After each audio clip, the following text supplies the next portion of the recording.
Business agent Sam Buccolo says that Airgas is attacking fundamental workplace rights and has engaged in worker lockouts, threats of lost health care and wages, and is trying to break the union. The National Association of Graduate and Professional Students has filed an amicus brief urging the National Labor Relations Board to restore collective bargaining rights for research and teaching assistants at Columbia University. Paul Katz is an organizer for the graduate students of Columbia United Auto Workers. Restoring collective bargaining rights is what we care the most about in this struggle, because we believe that we have been seeing some gains as we've been organizing. The only way to truly protect what we need to live as educators and researchers is the right to collectively bargain a binding contract with the administration. Katz says when the NLRB rules on this case, it could overturn the Brown decision under George W. Bush's NLRB. That decision took away bargaining rights for grad student workers at private universities. Katz says universities have deprived grad student workers of their union rights by arguing that students shouldn't be seen as workers. The argument that university administrators, not only at Columbia, but all over the country, have been making is that there is some kind of incompatibility between being a student and being a worker. But those of us who do research, who teach here at Columbia and across the country, we know that there's no incompatibility between those roles. And I think the amicus briefs that have been submitted to the NLRB only make it clear that a broad spectrum of educators and researchers in this country agree with us. As Connecticut deals with a new state budget, SEIU 1199 has launched a campaign called One Connecticut. SEIU 1199 Communications Director Jennifer Schneider says the message of the campaign, underscored by a new TV ad, is that state workers and the services they provide should not be sacrificed to plug a temporary state budget hole. They're providing services to veterans, to abused children, to those with intellectual and developmental disabilities. And what really happens, or what kind of date are we going to have if that's where we're looking to fill our budget hole? Workers Independent News is brought to you with support from union-owned and represented Bank of Labor, member FDIC, equal opportunity lender. Bank of Labor is the bank with products and services designed to serve the needs of unions and their members. More info online at bankoflabor.com. You've been listening to WIN, Workers Independent News. For more information, visit laborradio.org. It's time for the Rick Smith Show. I want you to get up now. I want all of you to get up out of your chairs. I want you to get up right now and go to the window, open it, and stick your head out and yell, I'm as mad as hell, and I'm not going to take this anymore! I don't want to abolish government. I simply want to reduce it to the size where I could drag it into the bathroom and drown in the bathtub. You bet I cut the taxes at the top. How dare you? How dare you? Go ahead, make my day. The Rick Smith Show starts now.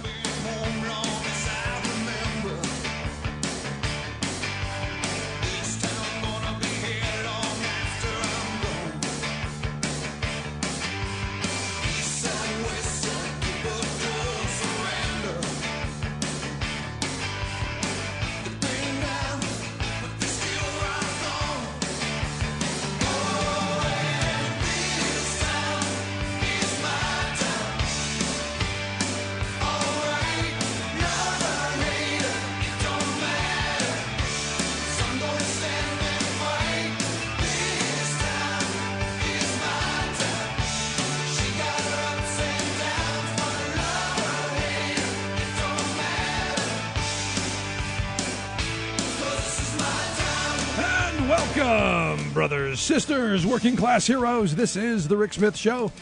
Thanks for being here. Lots of fun today as Super Tuesday went, as I think most pundits thought it would. Bernie did fairly well, in my view, won 4 of the 5 states that, and came really close in Massachusetts, where, those were the 5 states I thought he had a shot in.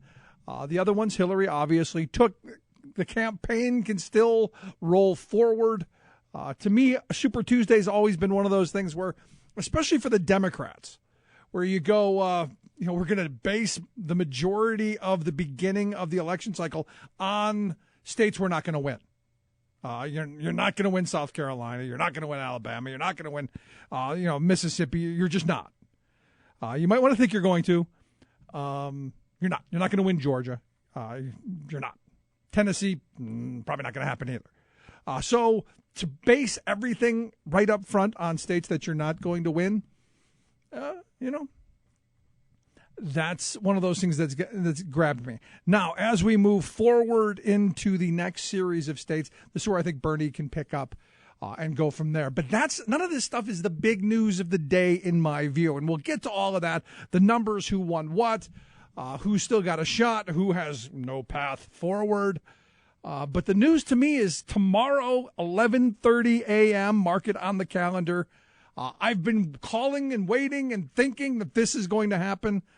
Mittens is going to give a big speech about the state of the 2016 presidential election cycle here. Big speech, 11:30 a.m. at the Hinckley Institute of Politics Forum at the University of Utah. They're in the wonderful, beautiful place of Salt Lake City.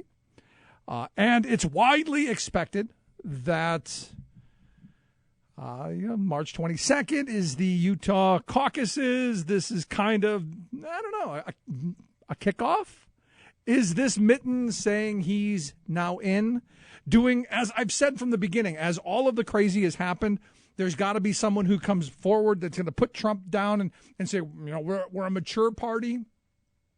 We're a party of serious ideas. We're a serious of governance. We're a party of, we can, accomplish things. And I've been waiting for Mittens to come and do the father knows best thing. And, the party, I've been waiting for the party, to tell Donald, you wait till your father gets home. And Mittens to come and, bring his belt. I've been waiting for that. And maybe this is what tomorrow at 11:30, Salt Lake City, Utah time. I believe it's the Salt Lake time. Maybe this is that moment. And, to be honest, in what has happened over the last several months, Mittens stepping in really does moderate the discussion. I think it will bring, perhaps, I'm hoping. Well, actually, I'm not hoping. I've been kind of enjoying watching the Republican Party go straight down the sewer pipe. I've been kind of enjoying the destruction of a major party in the country because, hey, if we're all going to go down in flames, you might as well enjoy watching the ride, maybe. Just kind of a thought. But this really kind of, I think, changes things.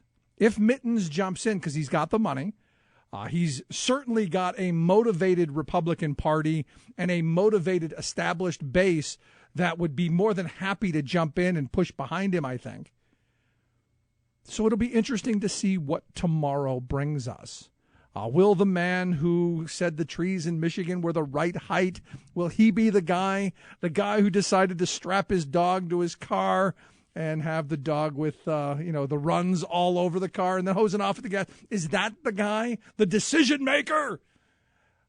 It will. I'm hoping so, because this could add a really amazing dimension to this. Because, Cruz and Rubio, really, they're out of their water. They're out of their depth. I think the next debate between the Donald and someone like Romney, who has been through this. Think what you want about Romney. He has been through this ringer a couple of times. He's experienced, and I think he has, for the business voter, and there are some of those who think, well, the Donald's a businessman, and we need a businessman to run government, which is why you had, really in a very bizarre fashion, Trump taking states that no Republican nominee has ever taken that we can find, or at least not since 1960. No Republican nominee since 60 has taken the states on Super Tuesday that Trump took. Alabama and Massachusetts? Really? Can you not have a wider gap between the two states? And he got both of them. So you're talking, more moderate Republicans of the North and the, oh my God, you're insane, Republicans of the South, both under the Trump banner. And in big ways. I mean, the numbers, I'm a little scared. And it's going to give us something to talk about, obviously. But this is where I think that, a Romney stepping up, a Romney stepping in, saying, we've got to take the party back, maybe saves the party from what there's part of me that thinks Trump gets just thumped in November, because at some point the moderates have to go, what? that 5% of the people who decide every election, they all cringe and they all run to Hillary. And that's, I know. Give me all the funny faces you want, all the looks, all of that. I get it. But understand, the 5% of the people who really aren't paying attention right now, they're looking, but they haven't gotten into the train wreck look yet.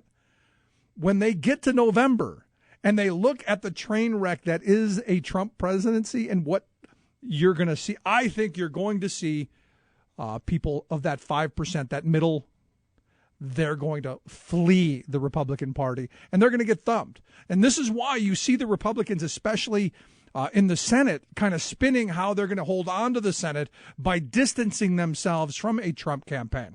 In fact, there was a big article over at Politico today of how they were going to save Pat Toomey from what would happen in November, because I truly don't believe in a general election. Not one thing. It's the one thing to have the primary. It's the one thing to go and say your only Republicans are going to be able to vote. And it's one thing to get that. It's another thing in a state like Pennsylvania where Democrats have more than 1 million voter advantage in registration to come and say we're going to have this crazy guy win the state and have motivated people come out. There is a downdraft that happens when someone like Trump, I think, comes into Pennsylvania. And Toomey knows this. And the Republican Senatorial Committee, they know this. So you'll see if Trump is the nominee. And as I said, all indications right now at this very moment are that he will be. If that's the case, you will see a running from Trump. And Walter Mondale will be smiling.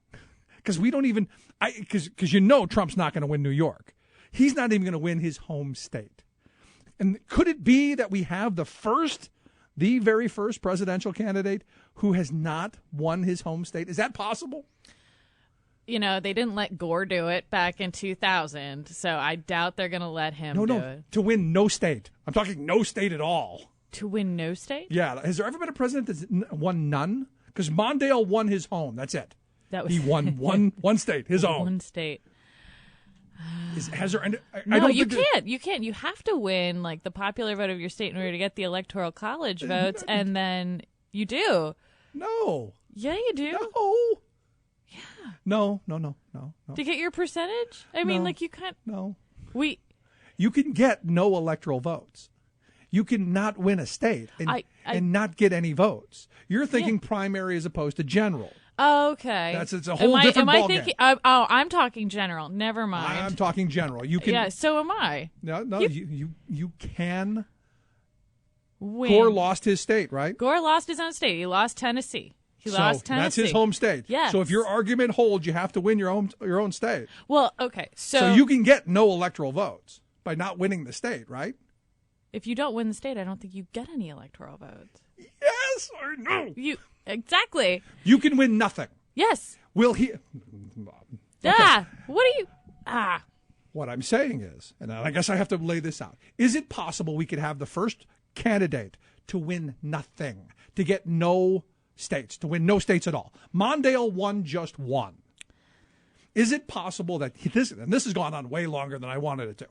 Is it possible that there could be a presidential candidate to not win any states? I don't think we've ever had it in history. And that's the question I asked. Okay. And there we go.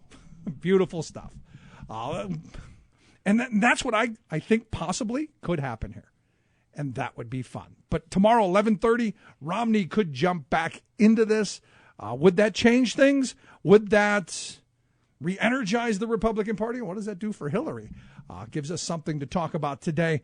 I'd love to hear your thoughts, questions, comments, whatever is on your mind. 1-888-520-RICK, 1-888-520-7425. Quick break, right back with our good friend, attorney Erwin Aronson. Stick around. You're listening to The Rick Smith Show.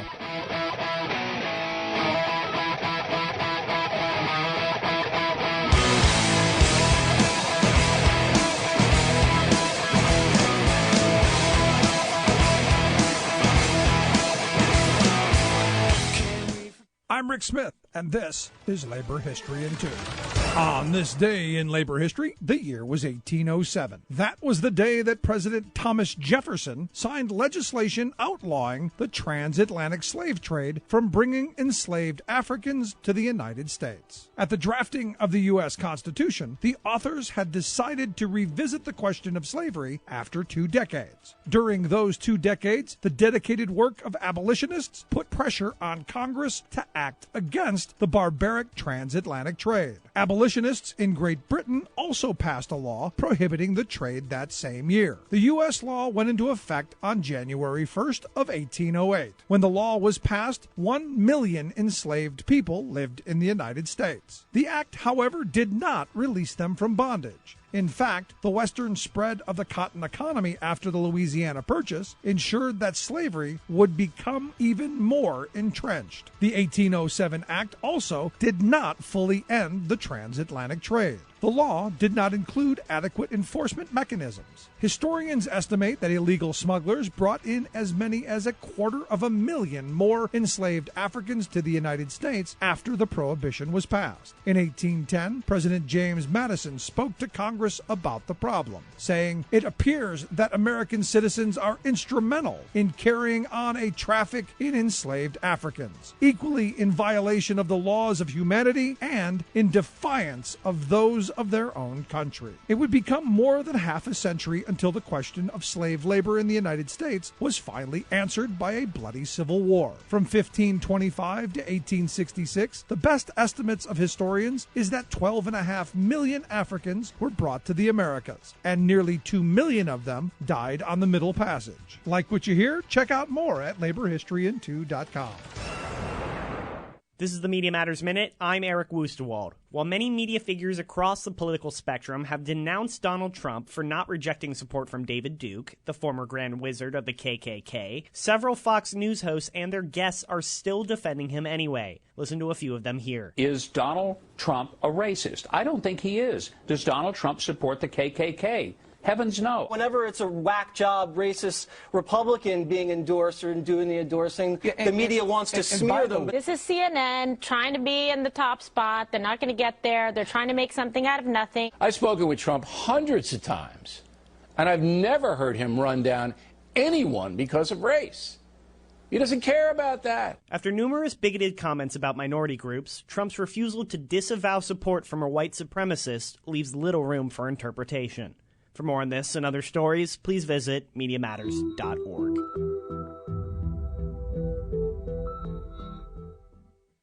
Chances are, when you took a shower this morning, an AFSCME member made sure that water was clean. When you drove to work, an AFSCME member maintained the road. When you rode an elevator, an AFSCME member inspected it. I'm David Philman, Executive Director of AFSCME Council 13, the American Federation of State, County, and Municipal Employees. AFSCME members enforce regulations, keep prisoners behind bars, take care of patients, protect the environment, and more. The work isn't glamorous, the salaries aren't high, but AFSCME members serve the public in every aspect of our daily lives. Chances are, you'll never see that AFSCME member working in a sewage plant, diving underwater to repair a bridge, or answering a 911 call. But aren't you glad they do? For more information, visit AFSCME13.org. We are AFSCME.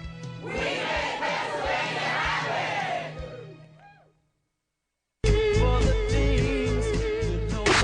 Standing tall against a multinational corporate agenda.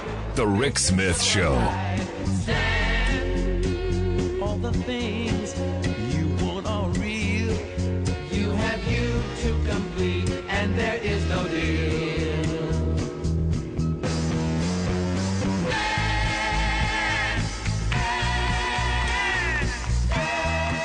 Welcome back to the Rick Smith Show.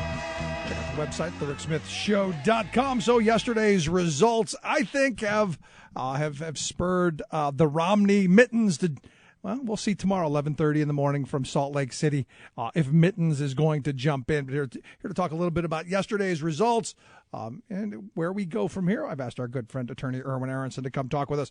Erwin, thanks for taking time for us. Hey, good to be here, Rick. How are you? Good. What'd you think of yesterday's results? Wow. That sums it up.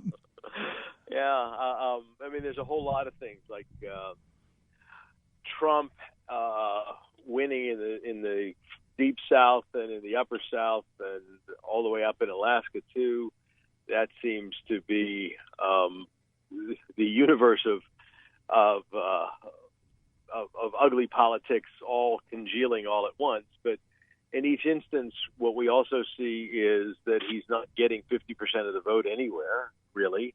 So it's not a majority; it's all plurality, and the numbers are actually very small. Some of these states he's winning with an amount of votes that is somewhat less than 2 solid divisions in Philadelphia in a general election. So that's it. Rubio's people were predicting going up to yesterday that he was going to win at least 4 or 5 states. He barely won one, and it's a state that tends to not go Republican in general elections, Minnesota.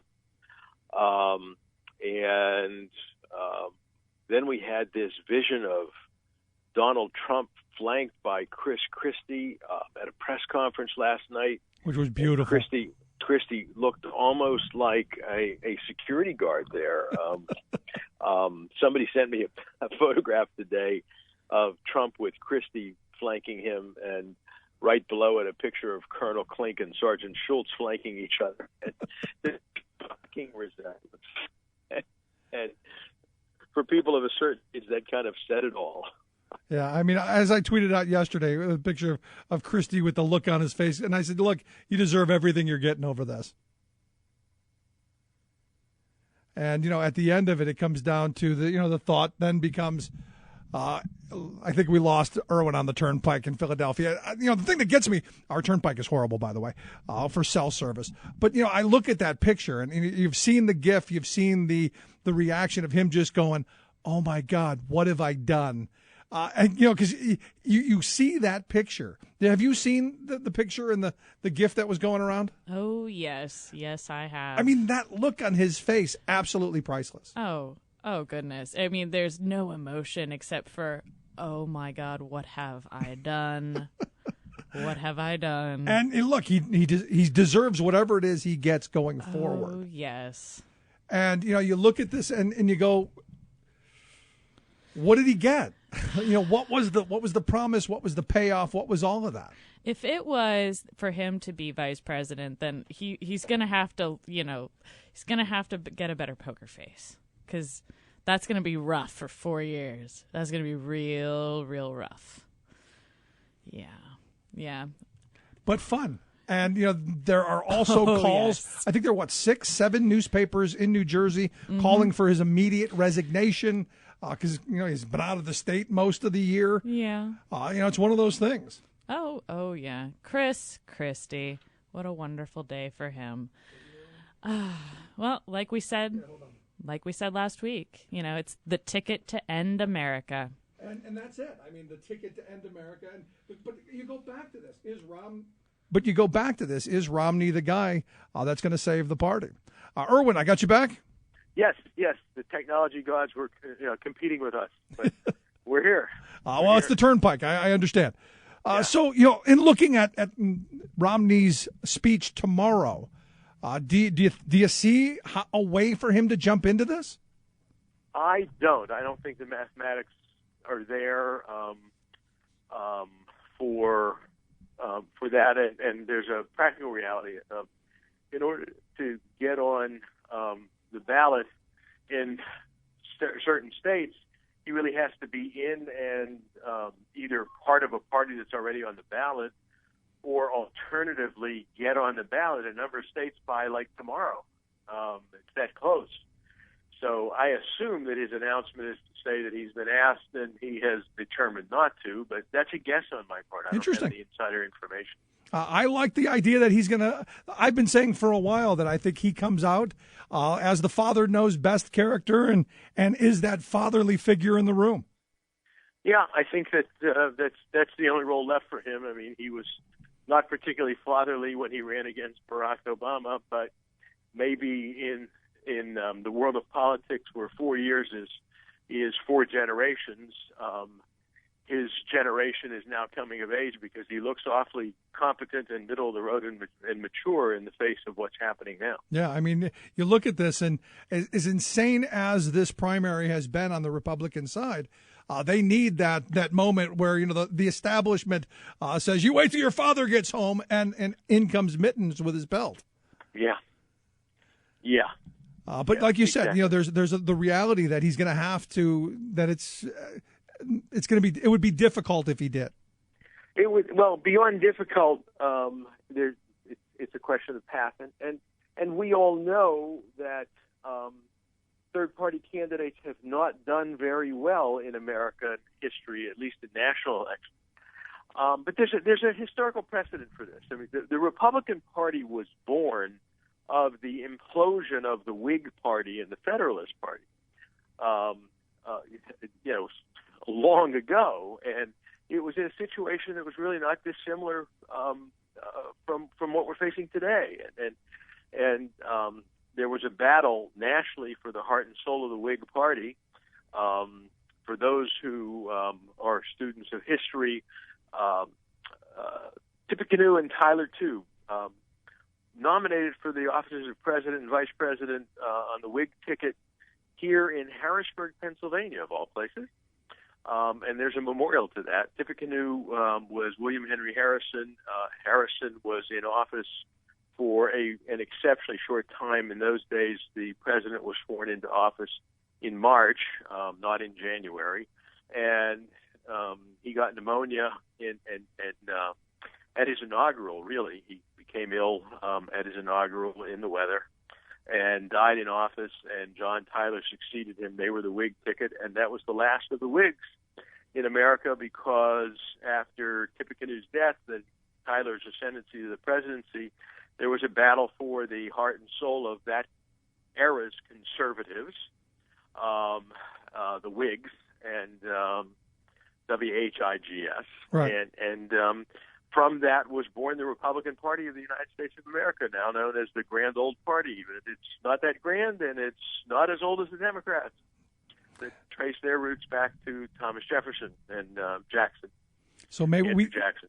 We could be living another moment in long-term history, because at some point, I just don't see Trump being the establishment allowing Trump to be their guy. I just struggle with that. Well, I think that there's an interesting struggle, but, you know, the establishment is even less likely to allow Ted Cruz to be their guy. Remember, Ted Cruz is the guy that forced them to shut down the government when they didn't want to. Ted Cruz was the anti-establishment Republican in the United States Senate. He has been the contrarian, and a number of members of the Republican establishment in the U.S. Senate have pretty clearly distanced themselves from Ted Cruz. And as between the devil you know and the devil you don't know, this time may be that the devil they don't know is somebody who is characterized as the guy who makes a deal, and Cruz is certainly not the guy who knows how to compromise or make a deal. So it may be that the establishment that doesn't want Trump wants Ted Cruz even less. And now that Rubio, who, as we talked about it another day on another edition of your show in which I was privileged to appear, Rubio, who kept on coming in third or fourth and making a victory lap, like the kid on the Little League team who doesn't score any runs and doesn't catch any flies, but we give him a trophy anyway for participating. Now that Rubio has really been beat up, Cruz is this week's answer. Ben Carson was another week's answer, and John Kasich was yet another week's answer, and Carly Fiorina was yet another week's answer, and I think they're running out of answers. Yeah, and that's why I think tomorrow, I think next week's answer they're gonna throw Mittens out there, the man who thinks the trees are just the right height. Yeah, well, the trees here are just the right height, and the girls are just the right look, and at least he didn't call them bimbos like Donald Trump does. Well, there is that. So in looking at yesterday's results, let's go to the other side of the coin then.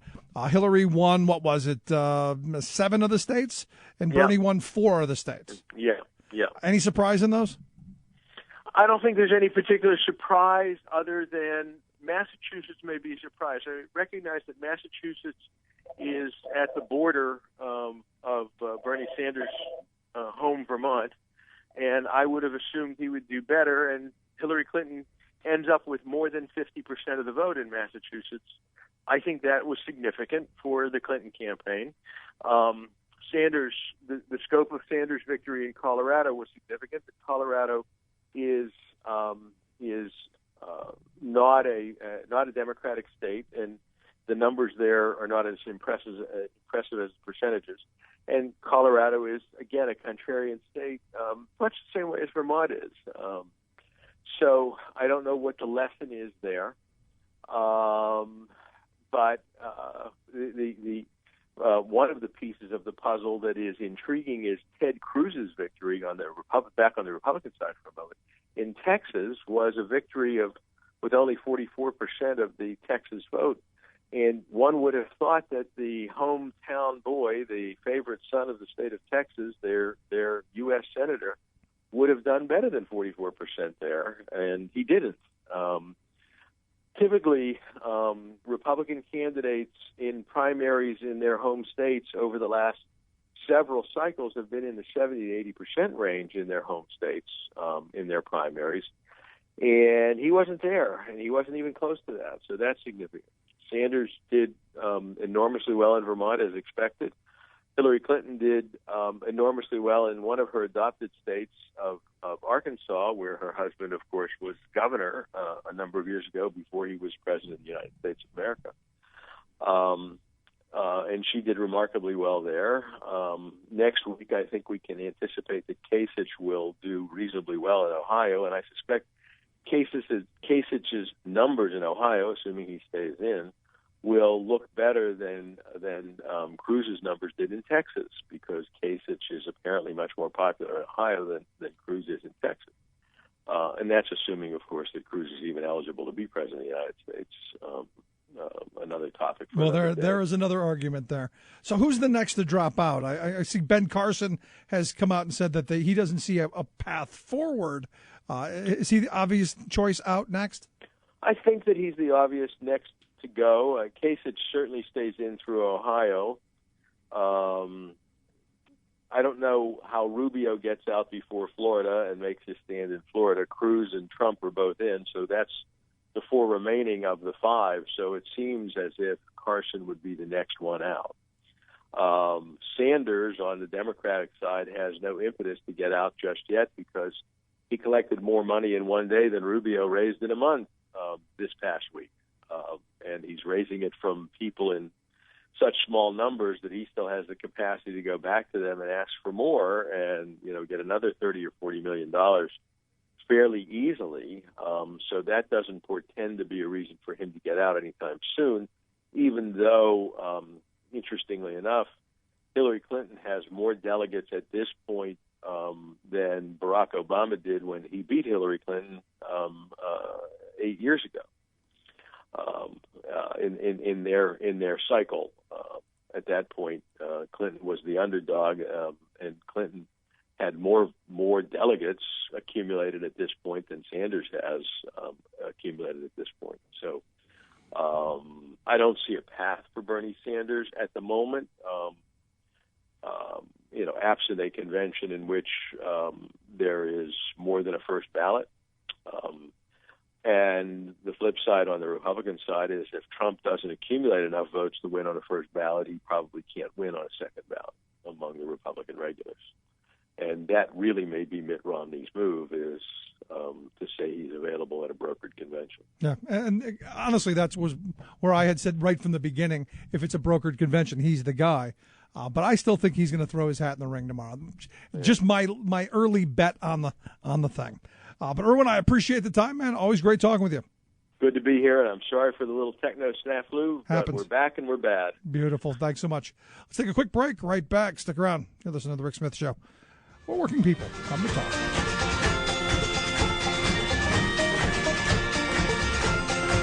We gotta take the bastards down.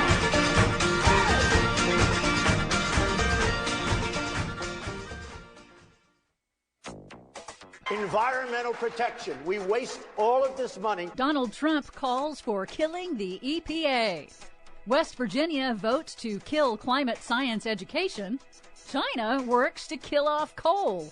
Plus, and the Oscar goes to Leonardo DiCaprio uses his Oscar win to call for global action on climate. All of those calls and more straight ahead.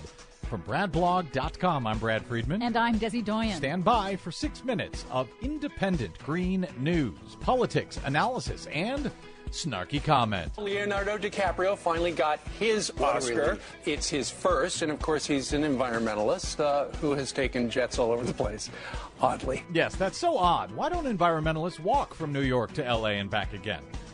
This is your Green News Report.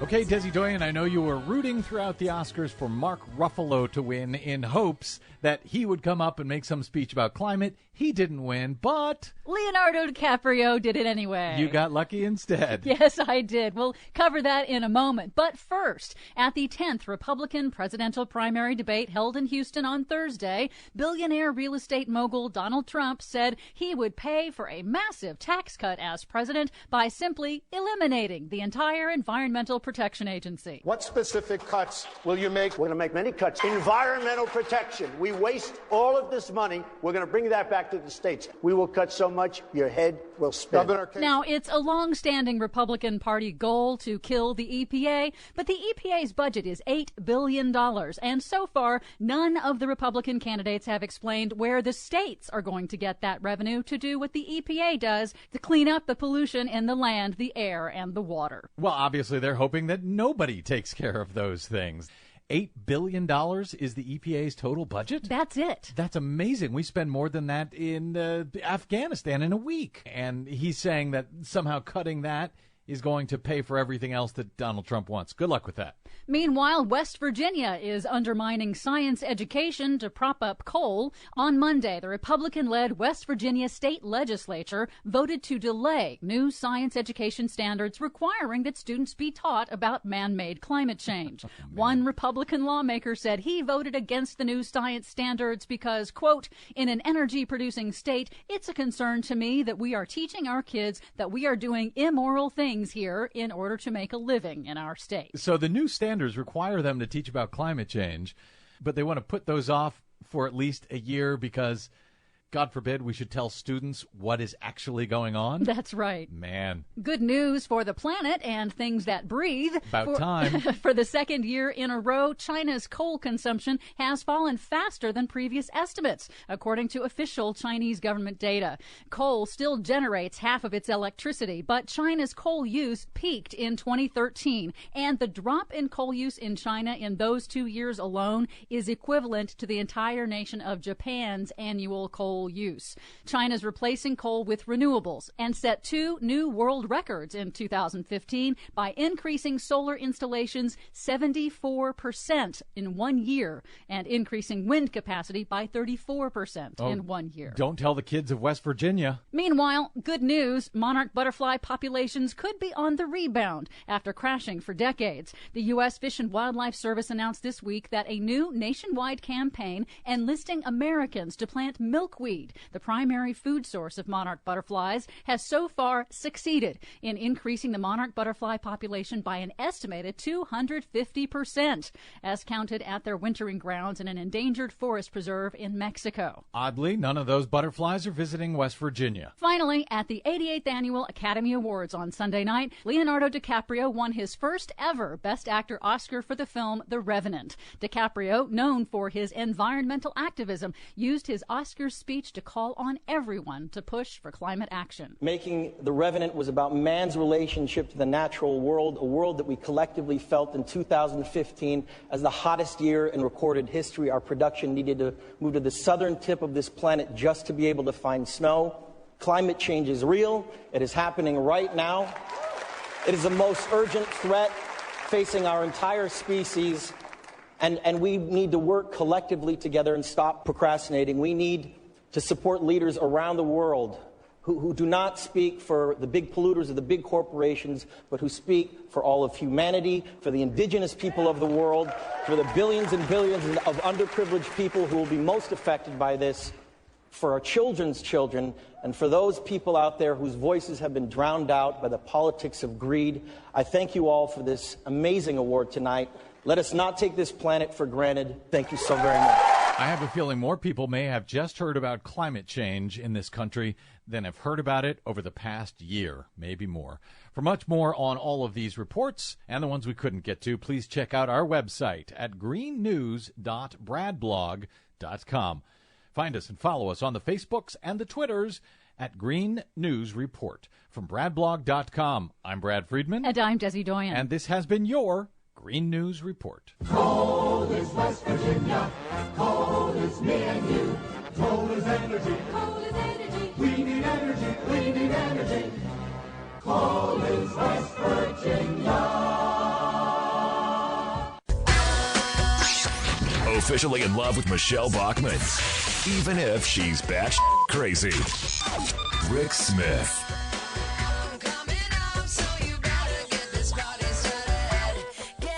I almost pine for the days when Michelle Bachmann was the extreme of the party. Honestly, I do. Other than, I liked her. Because I like crazy. But I look at her and I go, I pine for those days of, that being the extreme and, the country not going with her. She was there for comic relief and all of that, but this is Trump scary. At the beginning, I was like, well, it's funny. It's going to be a nice little skit. Eventually, we'll wake up. Not so much.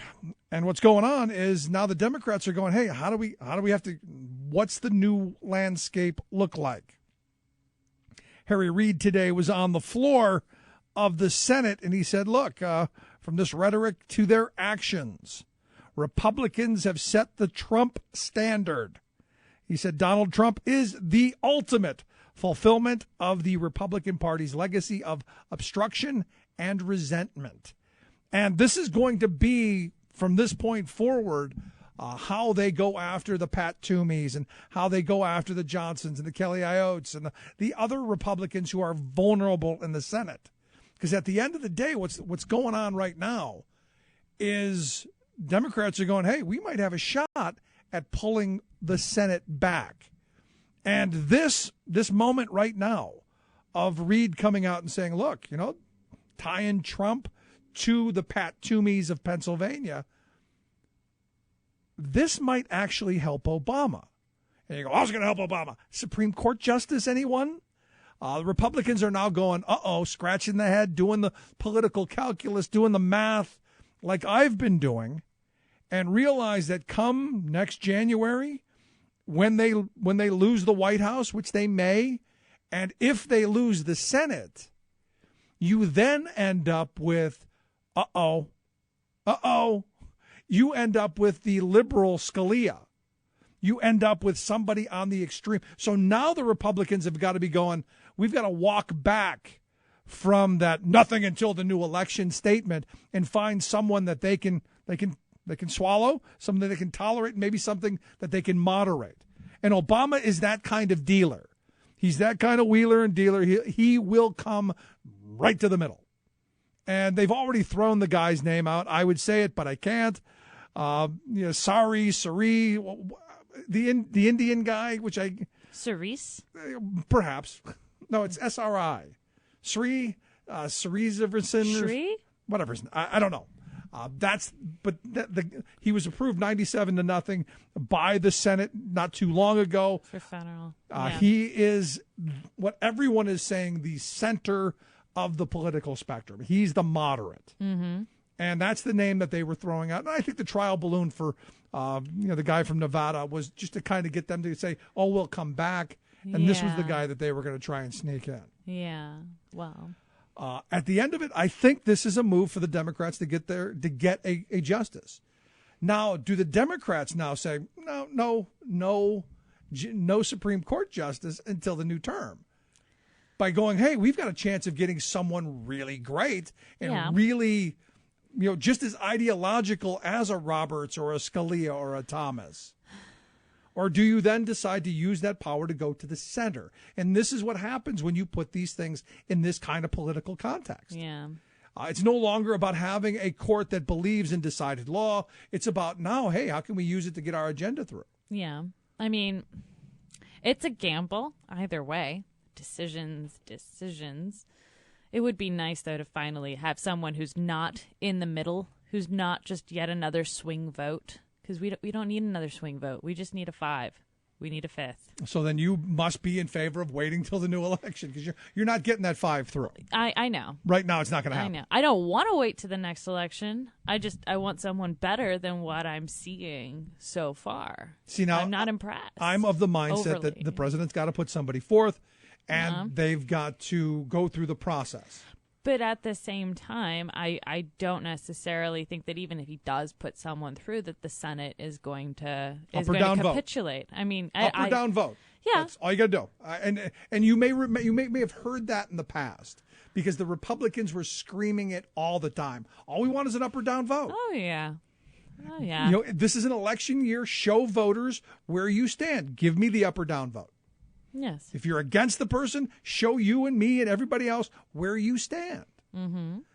That takes political courage, which is why they're ducking to the shadows and saying, no, we're going to hold off until after the elections are already done. Mm-hmm.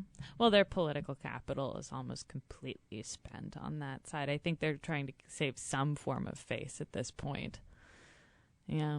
I mean, those poor Republicans. It's like they're eating their young. As they should. Yeah. Those babies aren't cute enough to keep around. Ouch.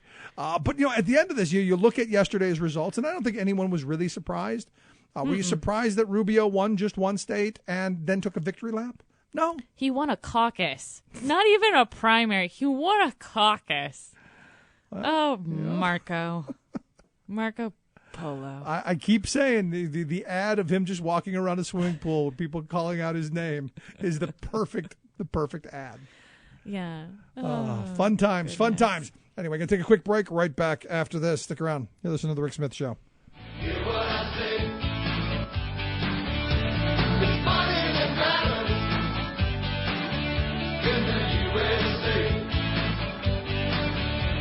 It's money that matters. You're listening to The Rick Smith Show, where working people come to talk. I've found it. I've discovered the original document framing the Tea Party's political creed. Tea-infused Republicans are the anti-party, anti-science, anti-public, anti-worker, anti-environment, anti-Obama, anti-anti-anti. Where does all this bombastic negativity come from? It turns out that their sour philosophy is rooted in horse feathers. It's a 1932 Marx Brothers musical comedy that features Groucho belting out a song with these lyrics. Your proposition may be good, but let's have one thing understood. Whatever it is, I'm against it. And even when you've changed it or condensed it, I'm against it.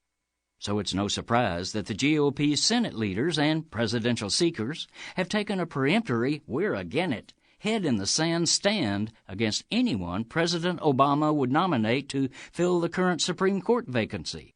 We won't let logic, fairness, or our duty to the Constitution reverse our petulant, purely partisan, knee-jerk no, they vaingloriously proclaim. Maybe if he nominates a corporation to sit on the court, they'd change their tune. But otherwise, no. Actually, their recalcitrance is no surprise, for the right wing has been an obstructionist group throughout our history. Indeed, there wouldn't even be a USA if the reactionaries of the 1770s had won the day. Their Tory faction adamantly opposed Jefferson, Adams, Washington, and other, quote, radicals who broke from the British monarchy to forge our independent nation. And they've fought every progressive advance since: abolition of slavery, extend the vote to women, protecting the rights of labor, civil rights, Social Security and Medicare, women's rights, gay marriage, etc., etc. This is Jim Hightower saying, so the Grouchos of today are just singing the same old reactionary song, still trying to shove America back into a monarchy of the rich. To get more of Jim Hightower's populist take on what Wall Street and Washington are up to, visit www.hightowerlowdown.org. From the White House, this is Politics in 2. I'm Justin Duckham with Talk Media News. I think the meeting was pretty straightforward. There was no one represented that he was about to change his position on something. President Barack Obama sat down with Senate leaders late Tuesday morning in an apparently futile effort to convince Senate Republicans to drop their opposition to the president's as-of-yet unnamed Supreme Court nominee. Senate Majority Leader Mitch McConnell and Senator Chuck Grassley, the chairman of the Senate Judiciary Committee, represented Republicans, while Senate Minority Leader Harry Reid and Judiciary Chair Ranking Member Pat Leahy sat in for the Democrats. According to Reid, the conversation was short, with a good portion of it dedicated to topics not quite on par with the lifetime appointment to the highest court in the land. Oh, we killed a lot of time talking about basketball and other stuff, so not very long. So no, not much headway today, but hey, despite the lack of any progress, there is still a way forward. According to White House Press Secretary Josh Earnest, it may be fairly simple. The next move would be for Republicans to avail themselves of the opportunity to continue consulting with the president if they choose to do so. They will have that opportunity, and that's an opportunity that will endure. So there we have it. The White House strategy is to wait for surrender from a party that delayed Attorney General Loretta Lynch's nomination for 5 months. Should be a no-brainer. Or, of course, it could be more complicated than that. McConnell and the 11 Republicans on the Senate Judiciary Committee have maintained that there will be no confirmation hearings for any nominee for the remainder of Obama's presidency. Their reasoning is that the American people should have a greater role in the process, and that entrusting the choice to a president in the twilight of his final term just wouldn't be fair. It's an argument with little historical or constitutional precedent, but one with widespread support among conservatives. So how do you move forward? Reporters were led into the Oval Office at the top of Tuesday's meeting and attempted to ask. However, their efforts, much like today's meeting, proved to be fruitless. So is anyone going to listen Thank you, everybody. Thank you, Paul. This is Politics in 2. For Talk Media News, I'm Justin Duckham.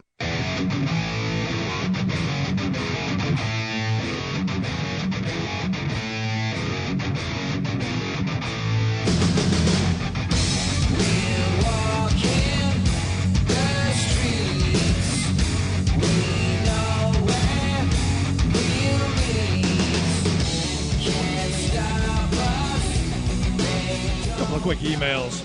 Brian sent me an email, said Trump is going to go down in a huge way. And yeah, I think if he gets to the general, I think the 5% of the people who make up the decision makers in this country, they will run from a Trump candidacy. And that's why I think tomorrow, I do think Romney's going to, in some way, shape, or form, throw his name out there for consideration to maybe see, hey, is there a shot? Is there an audience for me? And I think there is. I think the establishment is scared to death of what Trump does to what they've built, especially in the Senate. When you see a state like Pennsylvania, where, yes, you've got some way out Trump types, this is not a radical state. It's mostly a blue state in presidential years. It is a blue state for statewide offices. The year Toomey won was 2010. That was the big year of the Tea Party, takeover. He only beat Joe Sestak by, a couple thousand votes. 50,000, I think it was. It was not a huge thrashing. And in that kind of environment, his seat is not safe. So he's been doing everything to kind of show himself as a moderate, show himself as, someone who's bipartisan. Every time I get an email from him, it's always something that he's done in a bipartisan way, which is, not very often. But when he does it, it's out there. And I don't think he wants someone as extreme as Trump. Now, I think the establishment would be happy to have a presidential candidate who comes in and doesn't get thrashed, is competitive, but if you have to lose in a way that's not going to cost you the Senate, and that's not going to cost you seats in the House. Presidential years, like here in Pennsylvania, whoever the senatorial candidate here is going to have a little bit of an advantage, a leg up, if you will, because of the voter registration numbers and it being a presidential year. Now, they've got to go out and be good candidates. They got to go out and do the work and all that. But at the end of the day, the Senate Republicans are got to be worrying. And, back to the Supreme Court, as Carol sends the email saying that it would be a mistake for President Obama to nominate a centrist. She needs to nominate someone who is on our side. And, I agree. There's part of me that goes, maybe now's not the time. Maybe now, maybe now's the time to kind of hold your thoughts. But you look at what's going on in the Supreme Court right now, and things are all jammed up. Can we go another year, a year plus, with having everything jammed up?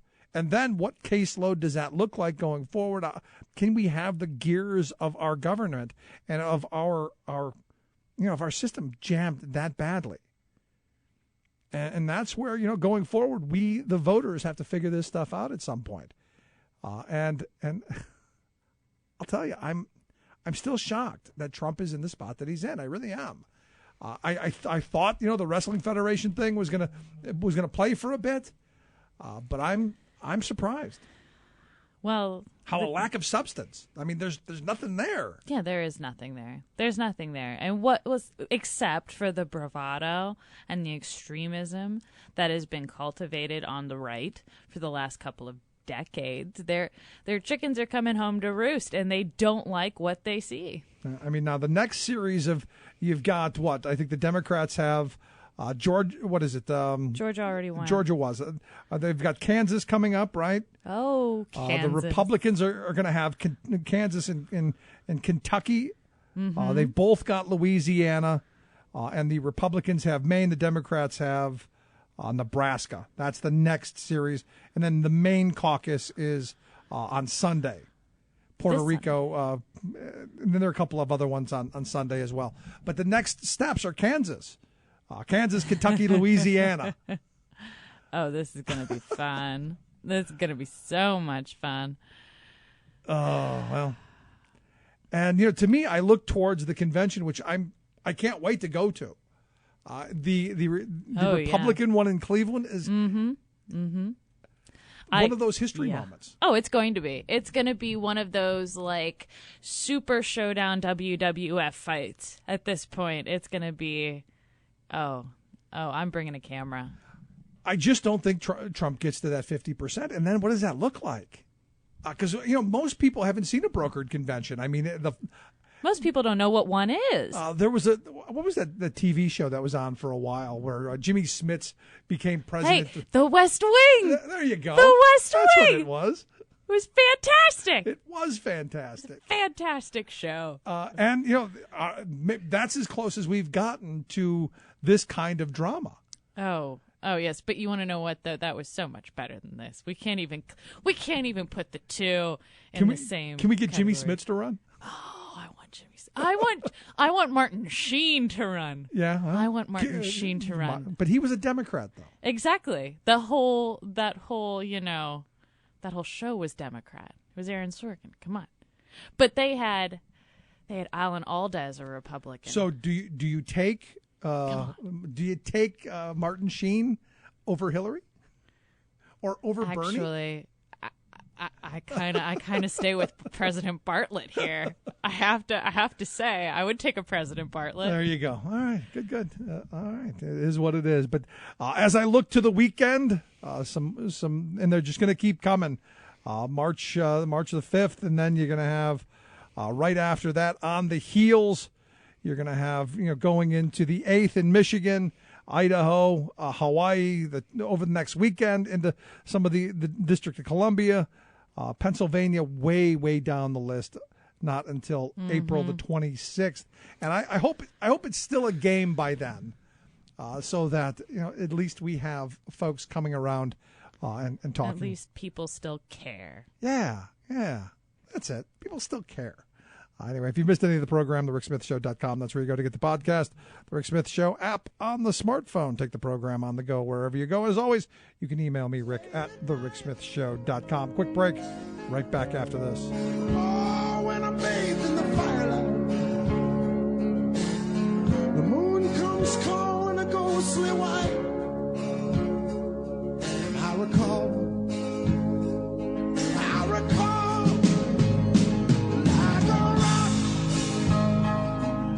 standing arrow straight like a rock, charging from the gate like a rock. You're listening to The Rick Smith Show. For more information, go to thericksmithshow.com. If you've missed any portion of the program, you can download the podcast at thericksmithshow.com. You're listening to WIN, Workers Independent News, a production of Diversified Media Enterprises. I'm Doug Cunningham. Teamsters Local 100 workers at Airgas in Cincinnati have voted unanimously to authorize a strike. The workers say a labor contract proposal from Airgas would destroy job security and seniority and take away workers' legal rights to honor picket lines. The Airgas contract with the Teamsters has been expired for 3 months. Local 100 business agent Sam Buccolo says that Airgas is attacking fundamental workplace rights and has engaged in worker lockouts, threats of lost health care and wages, and is trying to break the union. The National Association of Graduate and Professional Students has filed an amicus brief urging the National Labor Relations Board to restore collective bargaining rights for research and teaching assistants at Columbia University. Paul Katz is an organizer for the graduate students of Columbia United Auto Workers. Restoring collective bargaining rights is what we care the most about in this struggle, because we believe that we have been seeing some gains as we've been organizing. The only way to truly protect what we need to live as educators and researchers is the right to collectively bargain a binding contract with the administration. Katz says when the NLRB rules on this case, it could overturn the Brown decision under George W. Bush's NLRB. That decision took away bargaining rights for grad student workers at private universities. Katz says universities have deprived grad student workers of their union rights by arguing that students shouldn't be seen as workers. The argument that university administrators, not only at Columbia, but all over the country, have been making is that there is some kind of incompatibility between being a student and being a worker. But those of us who do research, who teach here at Columbia and across the country, we know that there's no incompatibility between those roles. And I think the amicus briefs that have been submitted to the NLRB only make it clear that a broad spectrum of educators and researchers in this country agree with us. As Connecticut deals with a new state budget, SEIU 1199 has launched a campaign called One Connecticut. SEIU 1199 Communications Director Jennifer Schneider says the message of the campaign, underscored by a new TV ad, is that state workers and the services they provide should not be sacrificed to plug a temporary state budget hole. They're providing services to veterans, to abused children, to those with intellectual and developmental disabilities. And what really happens, or what kind of date are we going to have if that's where we're looking to fill our budget hole? Workers Independent News is brought to you with support from union-owned and represented Bank of Labor, member FDIC, equal opportunity lender. Bank of Labor is the bank with products and services designed to serve the needs of unions and their members. More info online at bankoflabor.com. You've been listening to WIN, Workers Independent News. For more information, visit laborradio.org.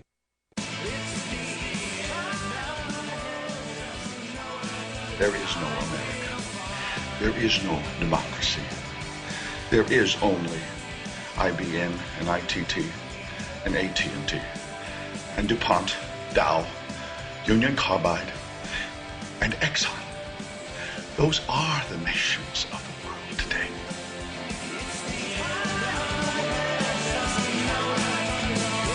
And now the Donald. Yes, if you were afraid before, be even more afraid. President Donald. I can just see it now. You'll have the Rose Garden events with all of the scantily clad lasses and all of the. Wow, picture that for a second. It takes me to that Idiocracy movie. Anyway, our quote of the day comes from Bret Stephens from the Wall Street Journal, who writes, "Liberals may have been fond of claiming that Republicans were all closeted bigots and that tax cuts were a form of racial prejudice. But the accusations rang hollow because of the evidence for it was so tendentious. Not anymore," he writes. "The candidacy of Donald Trump is the open sewer of American conservatism." I didn't say that. Wall Street Journal. Anyway, here to talk about, is this the end? Are we crashing into fascism? Is it the end of the world as we know it? I've asked Joshua Holland to come talk with us. He has written a great piece over at The Nation called Get a Grip.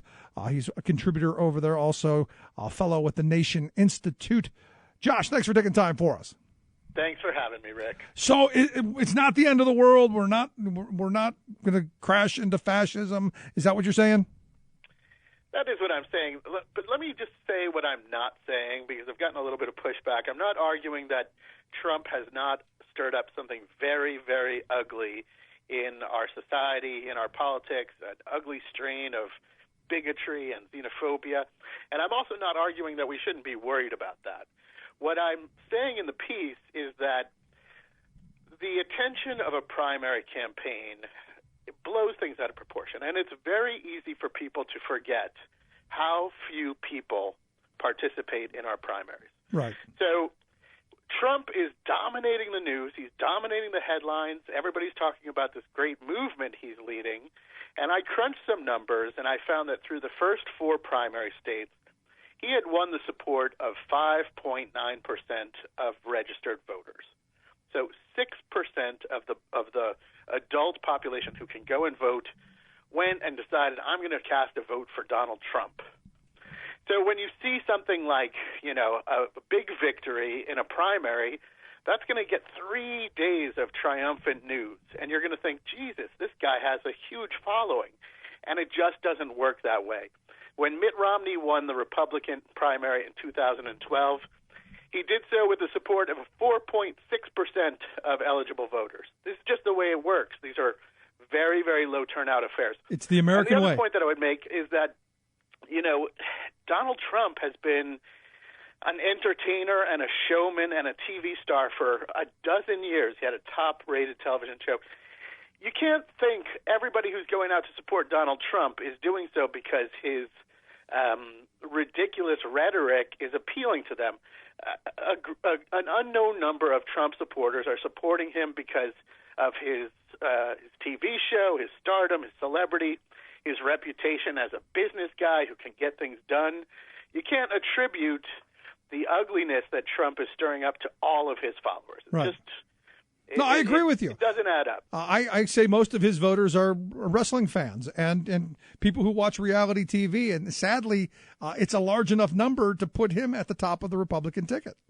That's right. And, this is the Republican primary voters, right? We're talking about he's winning 40% of, I think, arguably the most reactionary 10% of the population, right? I mean, that's to put it in perspective.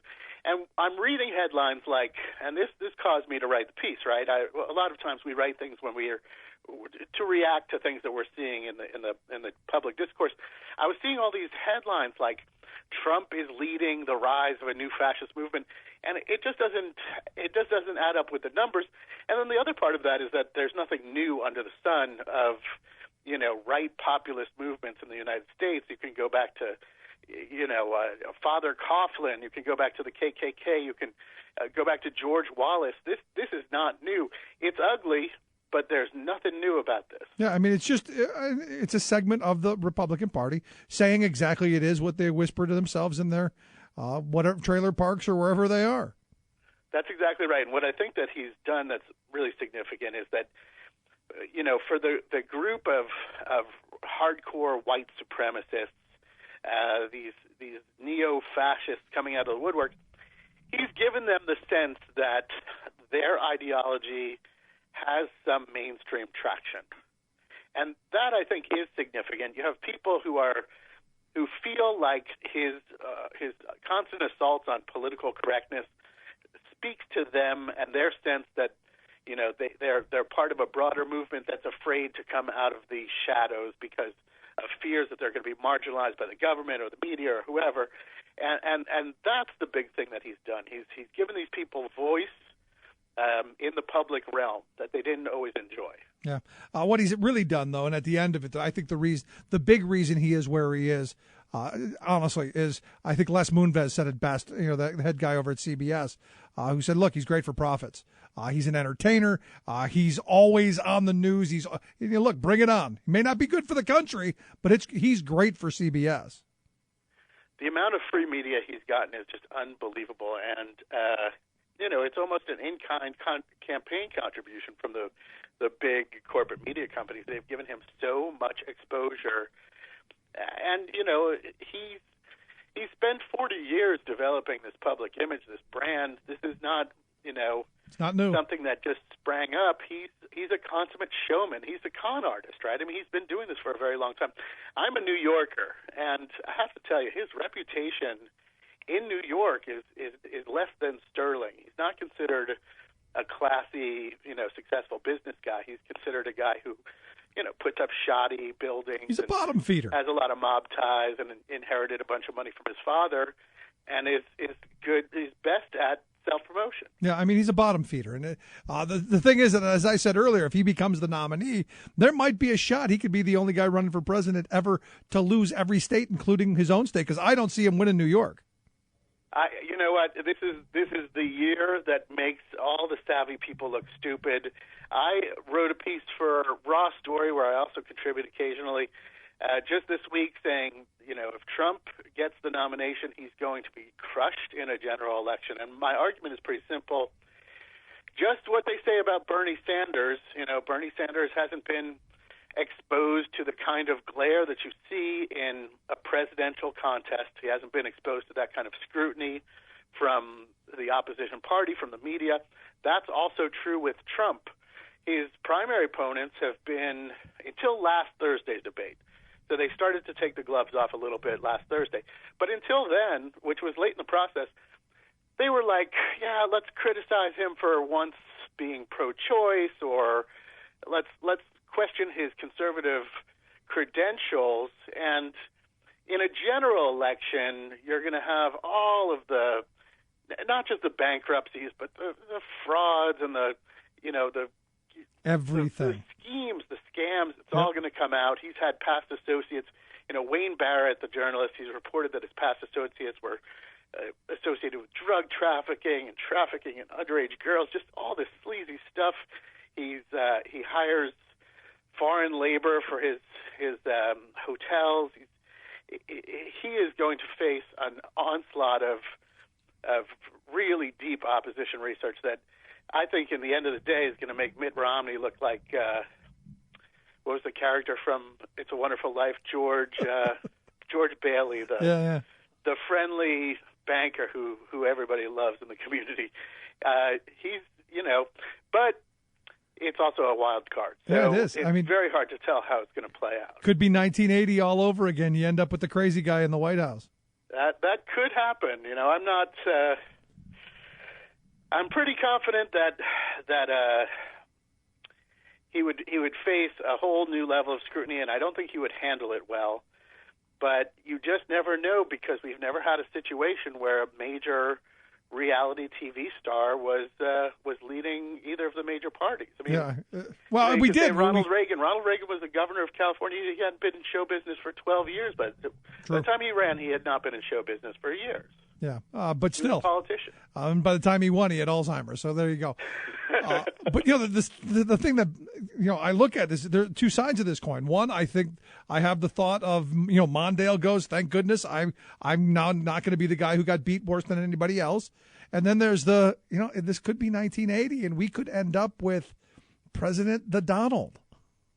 Well, that leads to another question, which is who is worse, President Donald Trump or President Ted Cruz? I would take Trump over Cruz. I would too, and I've been saying that for a while. As bad as Trump is, with the xenophobia and all of that stuff, he's still miles better than anyone else the Republicans have put out. So, which brings me to tomorrow. I understand, Mittens is going to have a big speech.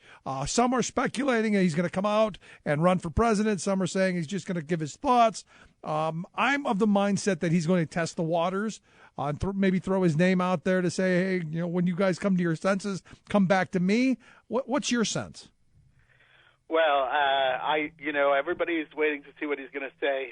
His campaign put out a little statement saying, "Well, we're not going to do anything too big." So I wouldn't expect him to leap into the race at this point, certainly. But here's the thing: it's almost a sign of how desperate the rest of the Republican field is that they're talking about a brokered convention. In all likelihood, I mean, it's hard to predict what the future is going to hold, but in all likelihood, Donald Trump gets to the convention with enough delegates to win outright, and all of this scheming you hear from the Rubio team, all the conjecture you hear about a broker convention, about them, denying him the nomination will be moot. I mean, if he comes in with the delegates, he comes in with the delegates. The other thing that I would say is that we may be headed for, if he doesn't come in with the delegates, but he's well ahead, then we are headed for a potential catastrophic schism within the Republican Party, because then you're talking about the party's establishment, which they already loathe their establishment, actually denying the majority of primary voters a victory and overturning the will of the electorate. That would be, that'll be the Death Star blowing up for the Republican Party. Yeah, but I also think a nominee Donald blows up the Death Star as well. Because I got to think. And what happens if they deny him the nomination? I mean, he would go ballistic. Of course, it's an interesting. I mean, it's an interesting scenario. Yeah, but again, going back to to your piece, what's interesting to me is that it's out there that we could have this kind of a fascist movement in this country, that we haven't moved beyond it. And I have friends who argue we're already there with the massive ties of corporations and government and P3s and all of the things that are already going on. There are some who argue we're already there. Well, I mean, that's true, and it also depends on your definition of fascism. When I think about brown shirts and Mussolini's shock troops, I don't see that happening here anytime soon. If you want to talk about, well, yes, corporations and government are almost one and the same at this point. That's a different definition that I think you can make that argument. But I pointed out in the piece that the irony is that while you see this we have seen a backlash among the fringe right during the Obama years, right? I mean, there has been a proliferation of hate groups. And I think that this is a reaction not only to Obama, but to the Black Lives Matter movement and certainly the economic meltdown. People are attracted to right-wing populist movements when they fear loss. At the same time, I cited studies in the piece that shows that there's actually been a significant decline in white supremacist attitudes among white people in America. Over the last 40 years, it's very pronounced. So, on the one hand, you see this kind of flare-up of extremism, and on the other hand, you see that the audience for those messages are growing less receptive as we go along. So all is not lost, and we should keep these things in perspective. There you go. The voice of reason, Joshua Holland. I appreciate the time, man. Thanks so much for having me, Rick. Always great talking to Joshua Holland. You want to check out his piece? Go to thericksmithshow.com, click on Joshua's name, take you right there. He's a contributor over at The Nation. The piece, Get a Grip, Donald Trump isn't ushering in a fascist movement in America. We've got a link right there. Quick break, right back. Stick around. Listen to The Rick Smith Show.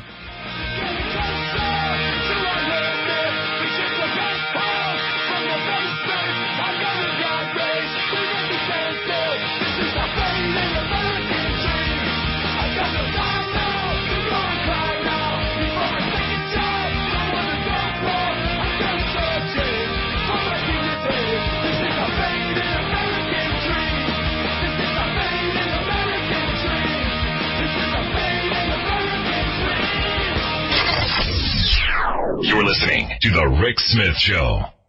I'm Rick Smith, and this is Labor History in 2.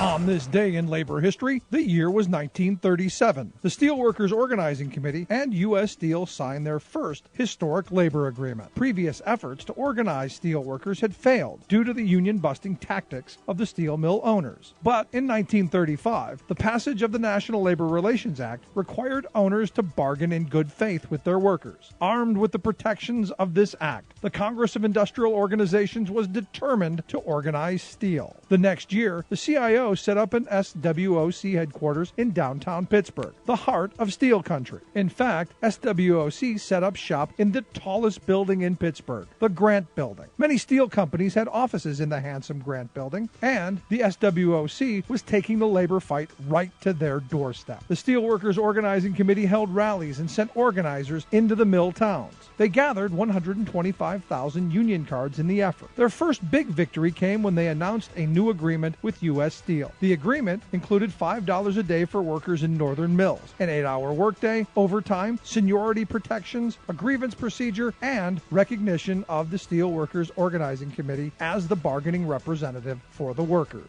Many across the country were shocked that U.S. Steel had sat down at the bargaining table. Despite this groundbreaking agreement, many of the smaller steel plants, known as Little Steel, refused to bargain with the Steelworkers Organizing Committee. 1937 was marked with bloody battles to unionize Little Steel. 10 workers in Chicago lost their lives. Yet, momentum was in the workers' favor. Finally, in 1941, Little Steel capitulated and came to the bargaining table. The Steelworkers Organizing Committee had won union rights for steel workers across the country. In 1942, the SWOC disbanded and became the United Steelworkers of America.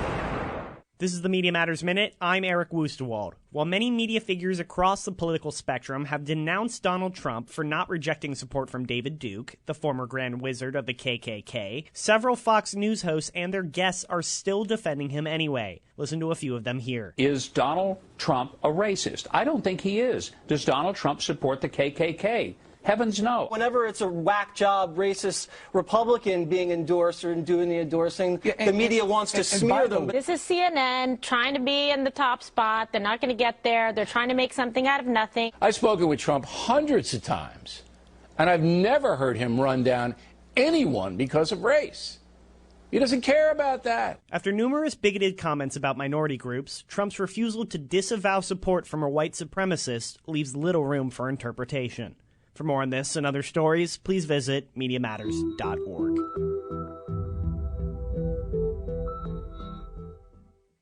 Chances are, when you took a shower this morning, an AFSCME member made sure that water was clean. When you drove to work, an AFSCME member maintained the road. When you rode an elevator, an AFSCME member inspected it. I'm David Philman, Executive Director of AFSCME Council 13, the American Federation of State, County, and Municipal Employees. AFSCME members enforce regulations, keep prisoners behind bars, take care of patients, protect the environment, and more. The work isn't glamorous, the salaries aren't high, but AFSCME members serve the public in every aspect of our daily lives. Chances are, you'll never see that AFSCME member working in a sewage plant, diving underwater to repair a bridge, or answering a 911 call. But aren't you glad they do? For more information, visit AFSCME13.org. We are AFSCME. We make Pennsylvania happy! The man who sends the investor class diving for their tax shelters. Rick Smith. The rich pay too much taxes, the poor get way too much.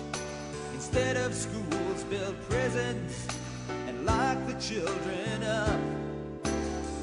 We won't believe those lies again, because God is a Republican. I got to tell you, I had an interesting kind of funny moment the other day. Marco Rubio was busting on Trump about Trump University. And look, there's a lot to bust on there. One, the fact that he's going to have a university of to tell people how he made his fortune. And hey, follow me. I'll show you what I did. Like get money from my father and have that Trump name. Yeah, that's going to work for you. But Rubio was busting on him for doing it. And I was thinking, I'm going, but aren't you the guy who really went to bat for Corinthian colleges? Aren't you the guy who was out in front helping these for-profit predatory I don't want to call them colleges. I don't want to call them universities because I think it demeans them. But you look at these for-profit Trump-like universities that have sprung up over the last 15 years and really just bilking the taxpayer and the students out of huge amounts of money. And look, you look at and you know all the names of these for-profit online universities that are constantly advertising, hey, you can get your degree in 16 minutes if you just give us a boatload of cash. A lot of that money, a large portion of it, comes from taxpayers in the form of the GI Bill, where in the past you had little universities that sprung up that, brick and mortar, and they actually did good work in the communities, and they were actually there to help veterans get their benefits and get skills and do. No, not so much. It's about, hey, cash. I looked at that and I said, there's a serious problem there. And yesterday there was a release by the Department of Education, new report out. And I remember back last May, when the Department of Education came out with their analysis of their interest. They're supposed to oversee companies that have student loans, and there's supposed to be a cap of 6% on those loans. Well, they came out with a report and said that only in 1% of the cases did anyone abuse that, which anyone who read that report would go, really? It's almost laughable. Especially at a time where they were settling a case with the one company that they did catch, Navient, I think it's called. It was a $60 million settlement they had with this Navient company. Now they're saying, go back and do it. Well, this new thing says, well, maybe it was flawed. Maybe we used a flawed model. Maybe it wasn't quite right. And you had Elizabeth Warren and a couple of Democratic colleagues, Patty Murray from Washington and Richard Blumenthal from Connecticut, who have said, we can do better than this. Why is the Department of Education covering for these companies? And, the reason I brought this up, you hear people talk about, we're already a fascist country. And look, I look at fascism differently. It's not Mussolini. And I look at it's the melding of corporate and government. It's the melding of what we do for ourselves to profit motive entities. This is another one of those moments where you go, these private companies are screwing people. No steaming pile. Oh, absolutely. And when it comes to education here, think about the interest rates people are paying. I mean, you're paying, 12% minimum on some student loans, and you're paying for a mortgage. This is ridiculous. It's a hack. And for me, this is one of those places where we should be demanding that there's no place for-profit private loans to go into this. Yeah. If we have to have people taking out loans, it should be at a really almost non-existent rate to where, you're going to take out money, you're going to go to school, you're going to get your education, and you're going to pay it back, not at a profit, at what it costs, because we want to encourage an educated populace. We need educated workers. It shouldn't be a lifetime full of debt. And that's what it turns into. You should not be spending 30 years to pay off of 4 years of college. That's absolutely ridiculous, and it's something that just doesn't need to happen. See, now, on the other side of that, I wouldn't mind paying 30 years out of it if it was a small amount. If it was a small amount, but it's not. But it's not. I know people who it's a large percentage of their take-home income. Absolutely. And then if you factor it out over 30 years with the interest rates, you have people ending up spending $100,000 on a loan that they took out with a small company. Then the debt was bought up by different banks throughout the years. That keeps happening with so many student loans out there. Eventually you get to the point where you don't even know who owns your debt. Gee, sounds a lot like the mortgage. And it is. The mortgage situation of the 90s and 2000s.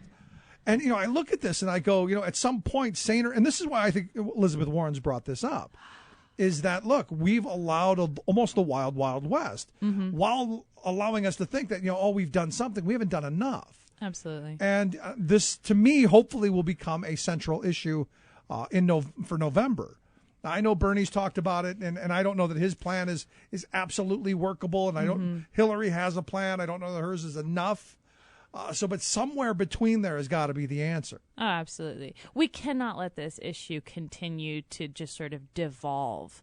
It's something that it's really hard to talk about student loans. I don't know any one person who actually feels comfortable talking about their student loans. but it does need to be addressed. We as a country just sort of look away from it, and we can't afford to do that anymore. Well, it's because you were told you were investing in yourself, and you want to invest in yourself. Because education, that thing, you spend some money, they can't take it away from you. This is what we're told. But they can, drain the blood from you for the next, 4 decades. I gotta love the bankers. Gotta love the bankers. Frustrating and angering all at the same time. Mm-hmm. Anyway, good on Elizabeth Warren and Patty Murray and Blumenthal for bringing this up. Anyway, gonna take a quick break. Right back. Stick around. You're listening to the Rick Smith Show. There's a flaw in the system, and the fly in the ointment's gonna bring the whole thing down. The floodgates are open, we've let the demons loose. The big guns have spoken, and we've fallen for the ruse. Environmental protection. We waste all of this money. Donald Trump calls for killing the EPA. West Virginia votes to kill climate science education.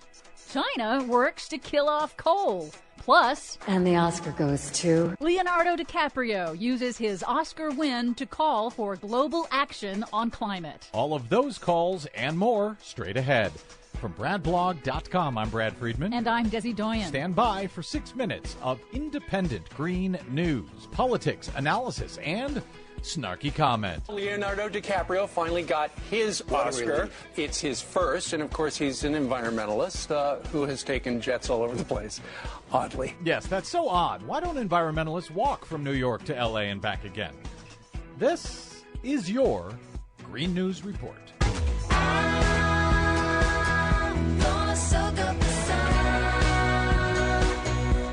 Okay, Desi Doyen, I know you were rooting throughout the Oscars for Mark Ruffalo to win in hopes that he would come up and make some speech about climate. He didn't win, but Leonardo DiCaprio did it anyway. You got lucky instead. Yes, I did. We'll cover that in a moment. But first, at the 10th Republican presidential primary debate held in Houston on Thursday, billionaire real estate mogul Donald Trump said he would pay for a massive tax cut as president by simply eliminating the entire Environmental Protection Agency. What specific cuts will you make? We're going to make many cuts. Environmental protection. We waste all of this money. We're going to bring that back to the states. We will cut so much your head will spin. Now, it's a long-standing Republican Party goal to kill the EPA, but the EPA's budget is $8 billion, and so far, none of the Republican candidates have explained where the states are going to get that revenue to do what the EPA does to clean up the pollution in the land, the air, and the water. Well, obviously, they're hoping that nobody takes care of those things.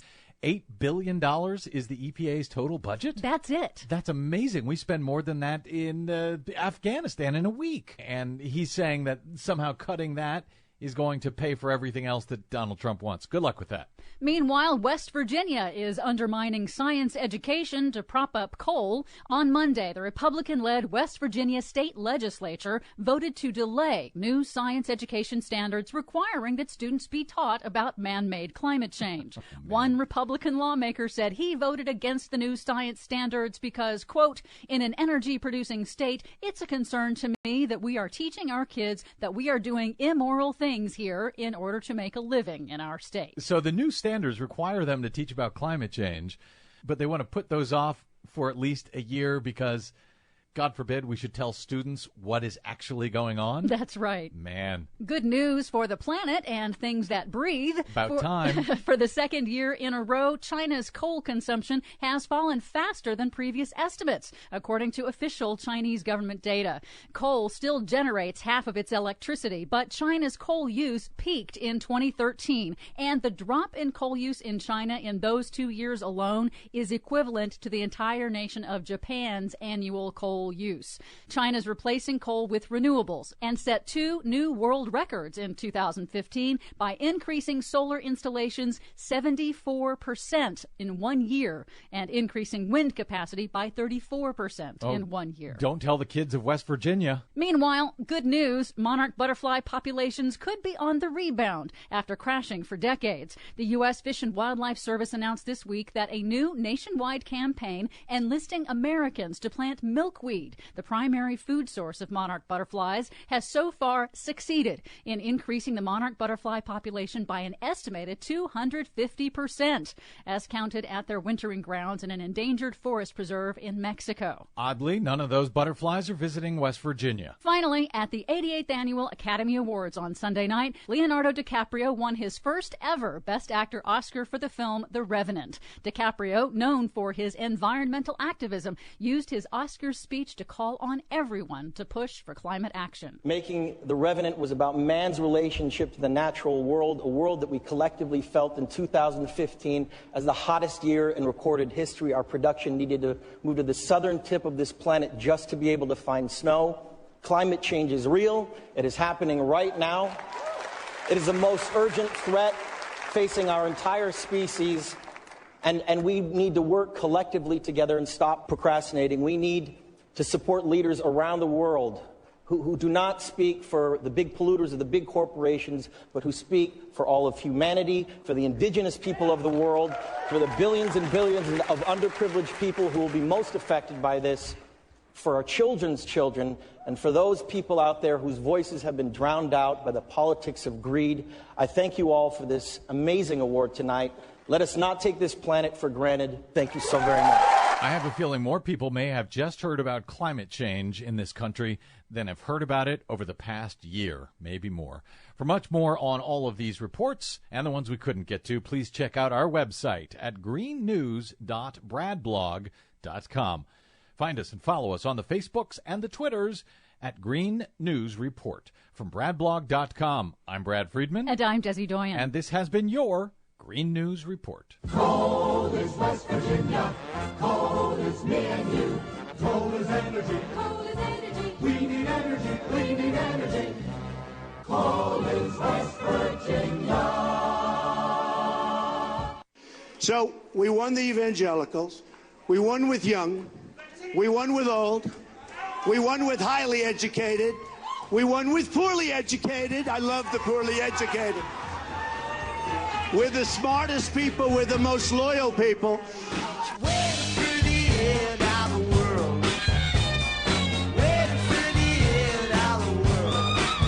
Oh, yes. I got to tell you, that kind of sums up this whole election cycle. I love the poorly educated, and we're the smartest people in the world. Think about that for a second. Think about how you put that together. And to me, it's one of those moments where you look here in Pennsylvania at our budget and how we fund education, and there are those out there saying everything's wonderful. It's great. It's fantastic, even though we know that especially poor students in this state are getting the shaft. And I think our governor, and I give him credit for being the one to step forward and say we need to have a rational, reasonable, logical, decent funding formula to make sure that all kids have an opportunity. Just kind of my thought. And how do you get that passed through? What's this budget look like? We got lots of questions. And I understand tomorrow the Pennsylvania Budget and Policy Center are going to have their big annual summit in Harrisburg here to talk about what that budget should, what it is, all of that stuff. But right now I've got Mark Steer, the director of the Pennsylvania Budget and Policy Center, to come talk to us about what's on store for tomorrow. Mark, thanks for taking time for us. My pleasure, Rick. So big summit tomorrow to talk about the governor's budget. What are we doing with education? Right now, we're not doing nearly enough. We got a lot of good schools in the state, but we have the greatest inequality in funding between rich schools and poor schools, or schools in rich communities and schools in poor communities in the entire country. And it's a scandal, and it's morally absurd that this state, one of the wealthiest states, has such inequality in education funding. And that's one of the things we'll be talking about at the summit tomorrow. But, on that front, why aren't there more people upset about this? And I've asked parents in Philadelphia and in Pittsburgh and some of the other places, and even in my neck of the woods where there are poor school districts, why aren't people rioting in the streets? Why isn't there more of an outrage? It's hard to know, but I think part of the problem is people think the problem is Philadelphia and Pittsburgh. They think, it's them, people in the cities. To be honest, black people. Yeah, I was going to say. Some people think that. But there are rural communities in this state that are as badly funded as the Pittsburgh and Philly in terms of their schools, and it's a statewide problem. The tax base of school districts, depends a lot on happenstance. Are you in a bedroom community for a city? Yeah, your taxes are high. Are you in a poor neighborhood in a city? Yeah, your tax base is low. If you're a rural community where they happen to have a big factory that's still there, your tax base is high. You can afford good schools. If you're in a rural community without industry, without dollars from recreation, your tax base is low and your schools are terribly underfunded. It's simply morally crazy that so much funding of our schools is based on the local tax base, as opposed to state funding. Yeah. If we have state funding, then we have a greater inequality in the schools. But the fact that the state provides so small a proportion of the funding in Pennsylvania is why we have this absurd disparity between schools. The average school per student funding in the lowest quarter of schools, in terms of the wealth of the community in which the school is in, is $9,000. In the highest quarter, it's 33% more, $12,000. Wow. And you would think that, Mark, in the communities that have the higher rates of poverty, that you would need the greater resources because they've got more challenges to overcome just to get where the other students are normally. Yeah, exactly. Actually, it's funny, if you look in New Jersey, where they actually had a lawsuit of the kind that's being filed in Pennsylvania that said under the state constitution you're supposed to give equal resources. They've pretty much accomplished that, and the average funding for low-income schools is actually a little bit higher than the funding for high-income schools. I mean, we're totally in the opposite direction. Yeah, because a rational person would say, why is it that just based on your address, you have wild amounts of money being spent in one and not the other? Because I think a lot of people think that the money comes into the state and the state doles it out. And it's, because I've heard this from my charter and voucher friends who say, well, you should get this, amount of money, because there's a thought out there that each student in the entire state has a sum, on top of their head that they get to carry with them. But you're saying that it's not the case at all. No, because most of the funding comes from local taxes. The disparity from one school district to another in our 500 school districts is great. And as I said, it's the greatest in the entire country. No other state has as unequal schools. Now, if you look at what the conservatives say, the right wingers, they say, well, but even if you look at poor schools, we still give an average level of funding. And, that's about true. And in terms, that $9,000 I mentioned puts us right in the middle, right next to South Carolina. Now, tell me, is that where we want to be? Yeah, I don't feel comfortable with that. Schools in New York that in low-income communities spend 61% more than we do in Pennsylvania in communities. In New Jersey, they spend 57% more in low-income communities in their schools per student than we do. In Connecticut, 38% more. Those are our real competitors. Those are the states that provide decent education and whose economies we want to emulate, not South Carolina. Yeah, I'm with you.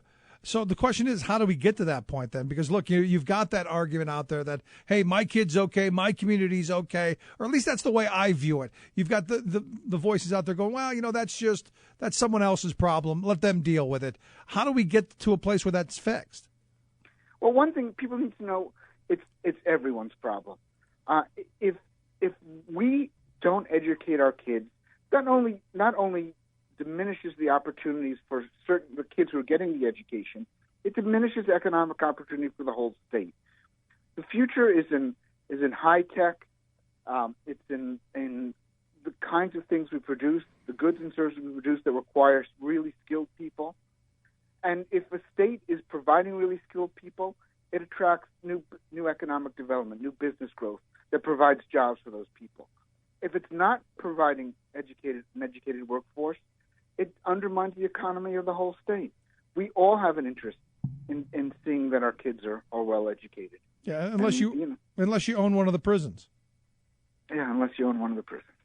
Because sadly, and there's got to be a study out there. There's got to be someone who's looked at the amount of funding that we put into poor schools and the amount of those students who end up eventually in some type of incarceration. No question. There's the poor school to prison pipeline, and one of the best ways. It's not the only way. There are other things we need to be doing to help poor communities. But one of the best things we can do to help poor communities and help those kids stay on the right track and stay out of prison is to provide them with a decent education and the opportunity to move ahead in the world. And the argument I make to my fiscally conservative friends, or the ones that say they're fiscally conservative, is if we spend a little bit of money now, education, lunch programs, breakfast programs, summer programs, all those things to help now, we don't pay a whole lot more later to put someone in prison. Because the last time I looked, to lock somebody up, it was like $40,000 a year. Yeah, we spend more on our prisons in Pennsylvania than we do in higher education. That's shameful too. And you're absolutely right. We're being penny wise and pound foolish. We're not thinking about what it takes to create a decent economy for everyone. In the contemporary world, it takes an educated workforce. Yeah. And it's going to take an educated voting populace to say, hey, we want to fund education, which brings me back to the governor's budget. And your summit tomorrow at the Hilton here in Harrisburg begins at 9 p.m. People can still sign up for it? Yes? No? Registration's closed, but if you show up, we're not going to turn you away. All right, good. Tell me about it. What are you going to do? Well, I'm going to present an overview of the whole budget, and then we're going to have a bunch of workshops, some on education funding, some on improving efficiency and delivery of human services, some on ways of taxing fairly, how we can raise revenues to pay for the education and human services we want. I have one on criminal justice reform, about how we can lower the incarceration rate, save money over the long term. And then we're going to have some sessions on advocacy. We're going to give people some training on how to talk about the budget, how to convince their friends and neighbors that we need to raise revenues to get the education and human services we want, how to communicate successfully, how to organize.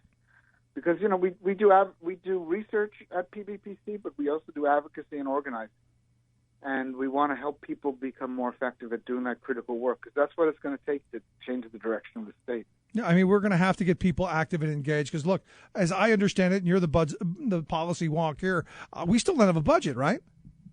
It's not complete. The last one is not finished. There's still unfinished work to be done, as I understand. The current budget is a partial budget. Money for education is going to be running out very soon. We're going to start seeing schools are already borrowing. They've borrowed about $1 billion this year in anticipation of state funding. $1 billion? The schools have only received about 50% of the funding that even on a low-level budget they would get. So let me ask you the dumb question then. They're going to be in trouble. Yeah, let me ask you the dumb question. If our schools are borrowing $1 billion, how much of my tax dollars are we losing in interest paying the people that we're borrowing the money from? I don't have the figure at the tip of my tongue, but we're spending a lot of money we shouldn't have to be. Is it more than $1? Because anything more than $1 seems like a lot too much to me. We're talking about tens of millions of dollars of interest payments that we could be using to help the poorer communities fund education. See how insane this is? It's totally insane. It doesn't make sense. It does not make sense. If you care about education, if you care about human services, or even if you just care about not wasting money, it doesn't make sense. Which is why I hope people will show up. Just one other thing. There are lots of people who are organized and active about property tax, and they say we don't want to pay such high property taxes. They need to draw the connection between that and the lack of school funding. The reason property taxes are so high is because the state provides so little proportion of school funding. If the state provided a higher proportion of school funding, we wouldn't have such high property taxes. And we have high property taxes particularly in the places that have a small tax base. So, when the legislators say, well, we don't want to raise taxes, they're basically saying, well, we don't want to raise state taxes, but you localities and you school districts you have to raise taxes. Yeah, we'll let someone else do it. And you're absolutely right. A number of school board presidents that I've talked to over the years, they've all said in the past, the state used to pick up half of the cost of education. It's down somewhere near a third now. And who picks up that gap between a half and a third? Well, the local tax base. That's right. And that's why we got to get involved. Again, to come back to where we started, that's why school spending is so unequal between rich and poor communities.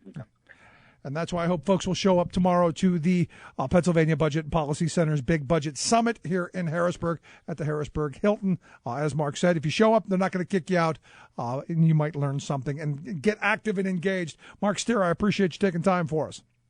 Thanks very much, Rick. Always good to talk to you. Always great talking with you. Again, you want to check out the website, BPC Budget and Policy Center.org. We've got a link at thericksmithshow.com. Just click on Mark's name, take you right there. Quick break, right back. Stick around. You're listening to The Rick Smith Show. We gotta get organized. We gotta do it today. No more mindless confusion.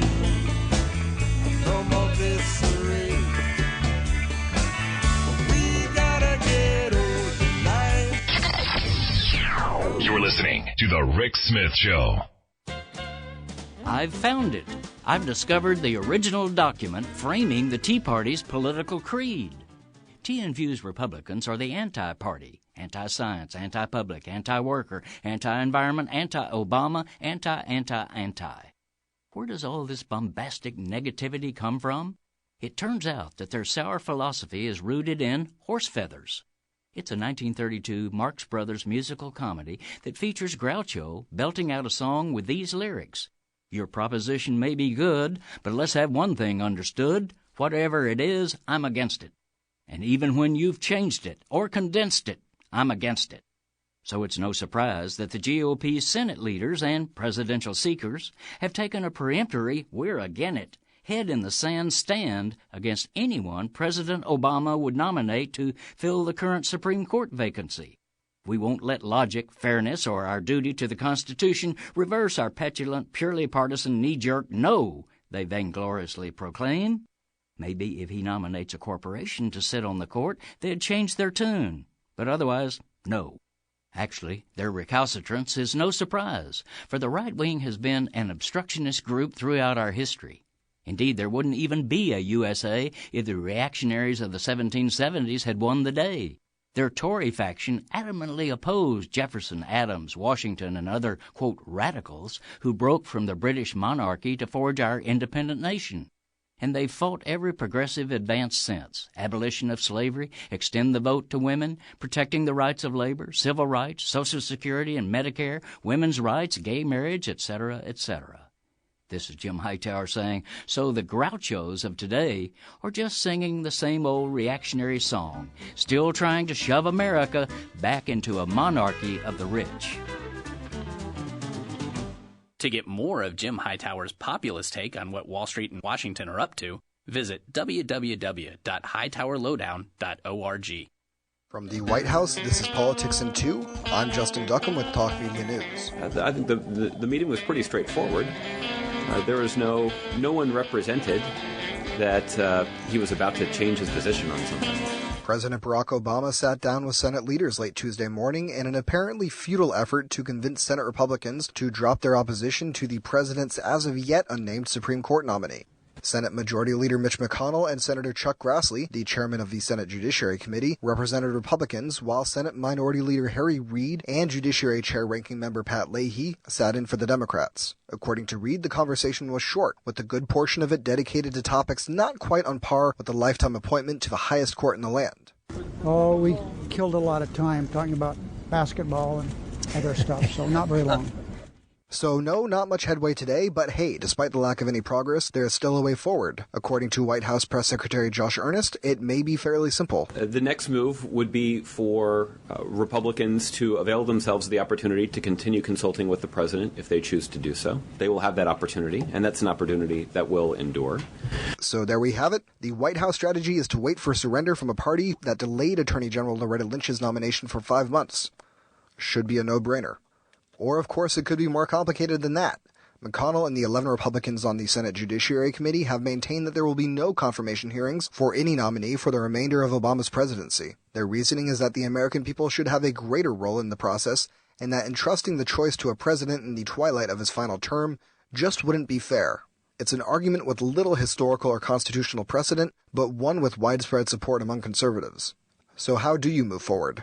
Reporters were led into the Oval Office at the top of Tuesday's meeting and attempted to ask. However, their efforts, much like today's meeting, proved to be fruitless. Thank you, everybody. Thank you, Paul. This is Politics in 2. For Talk Media News, I'm Justin Duckham. From the White House, this is Keeping the chambers of commerce within their gated communities. The Rick Smith Show.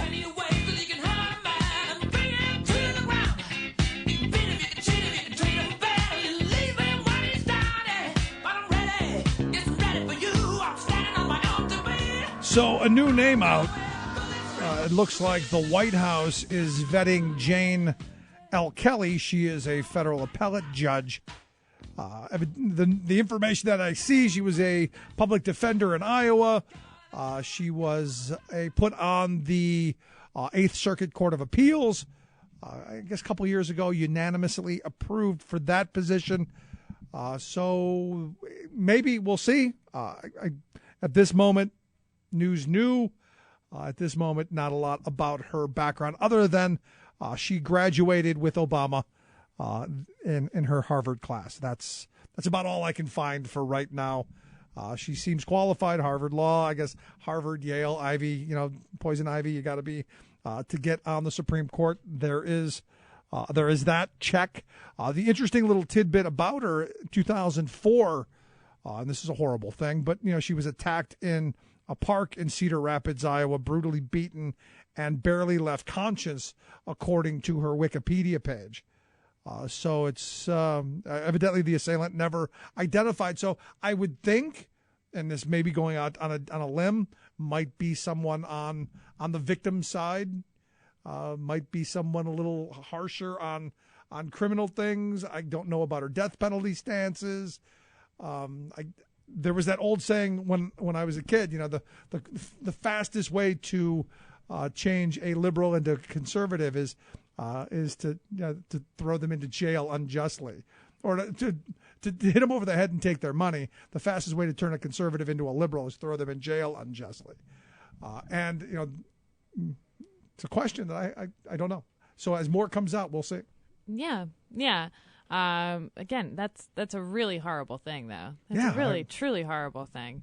Not a whole lot of political stuff out there on her. However, her judicial background is pretty well regarded from what I see. No one so far has had a negative thing to say about her. 96-0, approved by the Senate. Really hard for them to walk back that one now this time, huh? Just 3 years ago, 96-0. 96-0. And it comes back to that up or down vote. Now, like I said, I don't know anything about her. Yeah. Other than... Yep. It really doesn't seem like there's a whole lot out there about her to begin with. So the question, do the Republicans jump at the opportunity to get somebody that they've already, or do they wait till next January? Well, they're going to have a really tough time, explaining why we unanimously put her forward for the federal appeals court. However, maybe not the Supreme Court.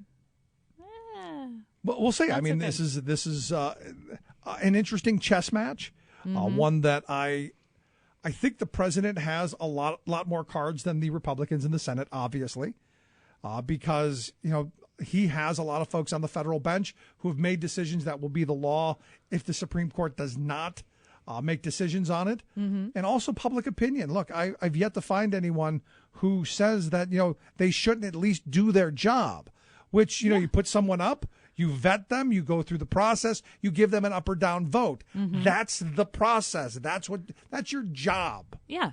What is it? Article 2 of the Constitution there? That's the thing. The president appoints or puts forward the Supreme Court nominee, and then Congress is supposed to do what Congress does, which is advise vote. And consent.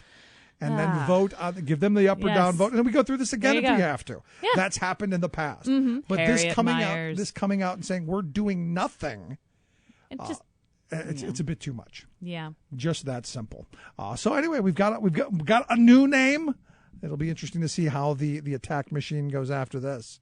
Anyway, let's take a quick break. Right back after this. Stick around. You're listening to The Rick Smith Show.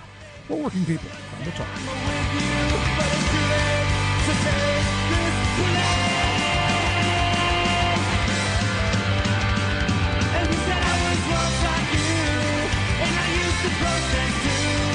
But the powers that be are too great, so walk away from your rebel faith.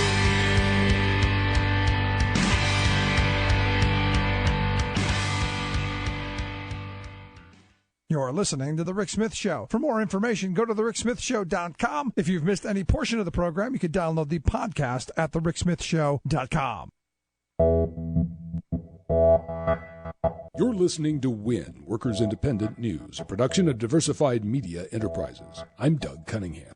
Teamsters Local 100 workers at Airgas in Cincinnati have voted unanimously to authorize a strike. The workers say a labor contract proposal from Airgas would destroy job security and seniority and take away workers' legal rights to honor picket lines. The Airgas contract with the Teamsters has been expired for 3 months. Local 100 business agent Sam Buccolo says that Airgas is attacking fundamental workplace rights and has engaged in worker lockouts, threats of lost health care and wages, and is trying to break the union.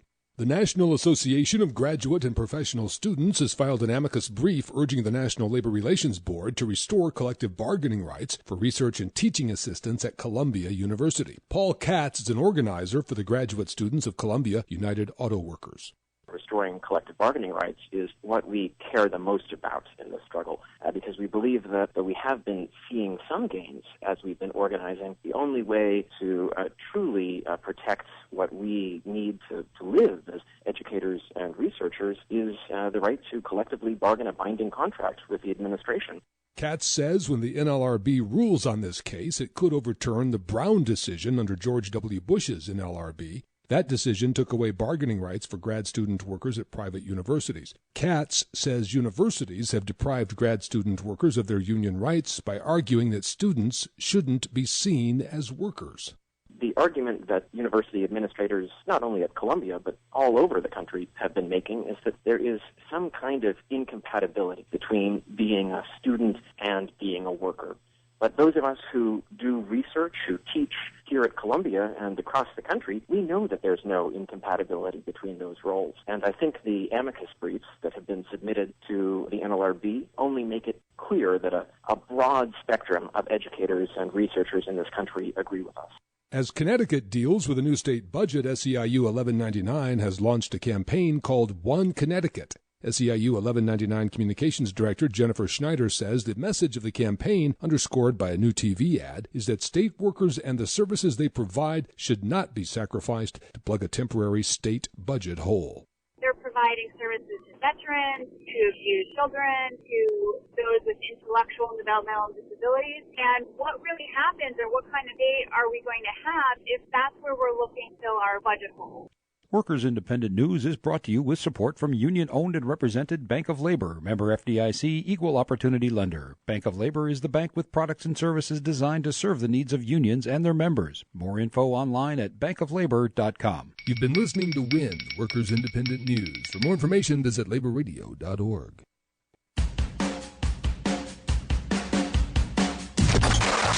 The Rick Smith Show starts now. Thanks for tuning in to The Rick Smith Show. Check out our website, thericksmithshow.com. Today we're going to be talking a little bit about a new constitutional amendment. How do we tax business, property, real estate tax stuff in a city like Philadelphia? Evidently, there's a constitutional amendment being put forth that would give just Philadelphia alone, the ability to change how taxes are levied there. Since Philadelphia is the only first-class city, this is kind of Philadelphia-centric. As I understand this, and we're going to talk about it throughout the hour, as I understand it, the business community is who wants this. They understand that they've been undertaxed. Evidently, the claim is that they're begging for it. I've got to know the other parts of this. Now, the reality is we've talked to business people, to millionaires. We've talked to people over the years on this program who've said, look, in order to have a functional democracy, in order to have infrastructure that gets our products to market, an educated workforce, to have all these things, we have to have revenue to fund those things.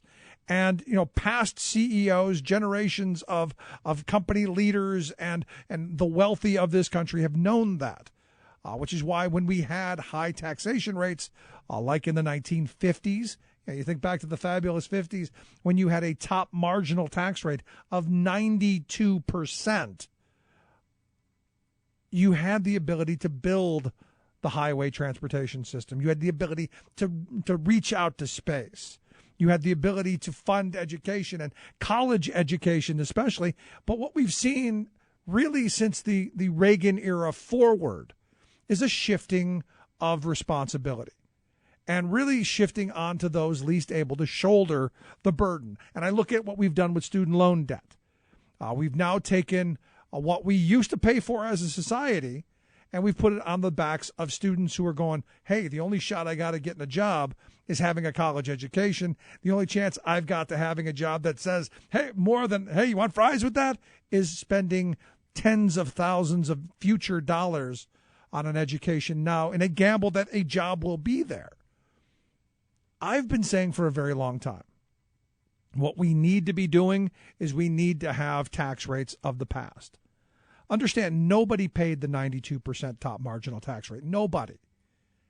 What it did is it told our wealth class that you're not going to take money overseas. You're not going to park it in offshore accounts. You're not going to do all that that shenanigans. You're going to, if you want to invest in the local hospital or the local school or the local whatever, you can write that off of your taxes and you won't pay the top rate on it, which is why we saw Carnegie Mellon University, Vanderbilt, which is why we saw all of these people's names on stuff.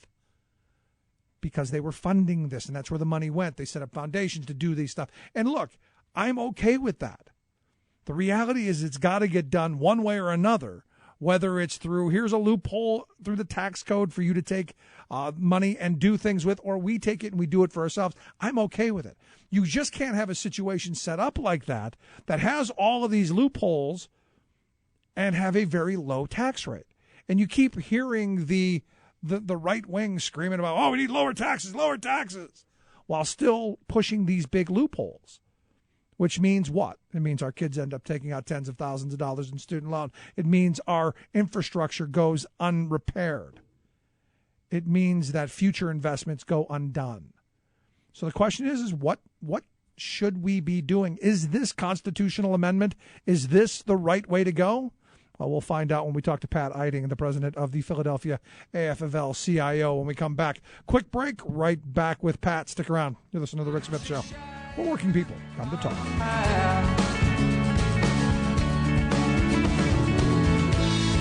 This is why we fight, why we lie awake. This is why we fight. Finally, radio for the rest of us. Rick Smith. I'm Rick Smith, and this is Labor History in 2. On this day in labor history, the year was 1807. That was the day that President Thomas Jefferson signed legislation outlawing the transatlantic slave trade from bringing enslaved Africans to the United States. At the drafting of the U.S. Constitution, the authors had decided to revisit the question of slavery after 2 decades. During those 2 decades, the dedicated work of abolitionists put pressure on Congress to act against the barbaric transatlantic trade. Abolitionists in Great Britain also passed a law prohibiting the trade that same year. The U.S. law went into effect on January 1st of 1808. When the law was passed, 1 million enslaved people lived in the United States. The act, however, did not release them from bondage. In fact, the western spread of the cotton economy after the Louisiana Purchase ensured that slavery would become even more entrenched. The 1807 Act also did not fully end the transatlantic trade. the law did not include adequate enforcement mechanisms. Historians estimate that illegal smugglers brought in as many as 250,000 more enslaved Africans to the United States after the Prohibition was passed. In 1810, President James Madison spoke to Congress about the problem, saying, "It appears that American citizens are instrumental in carrying on a traffic in enslaved Africans, equally in violation of the laws of humanity and in defiance of those of their own country." It would become more than half a century until the question of slave labor in the United States was finally answered by a bloody civil war. From 1525 to 1866, the best estimates of historians is that 12.5 million Africans were brought to the Americas, and nearly 2 million of them died on the Middle Passage. Like what you hear? Check out more at laborhistoryin2.com. Rebuilding America. The Rick Smith Show.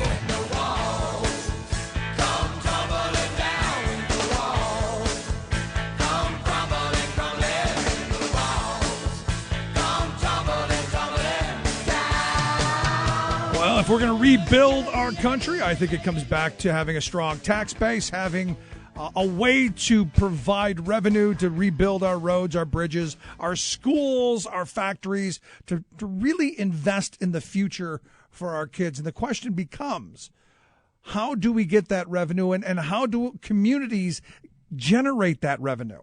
And I look here in Pennsylvania where, as I understand it, there is a constitutional amendment being floated that would allow Philadelphia the power to tax commercial real estate at a larger rate than they do for residential real estate. And you go, is that a good thing? Is it a bad thing?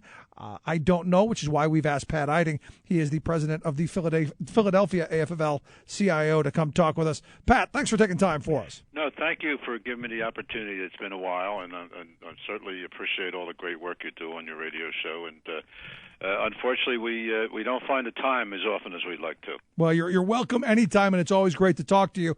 I know we'll be seeing you very soon here in April when the Pennsylvania AFL-CIO has their convention. But let's get to this Taylor-Keller amendment that's being floated. What is it? Why is it? And what should we be doing with it?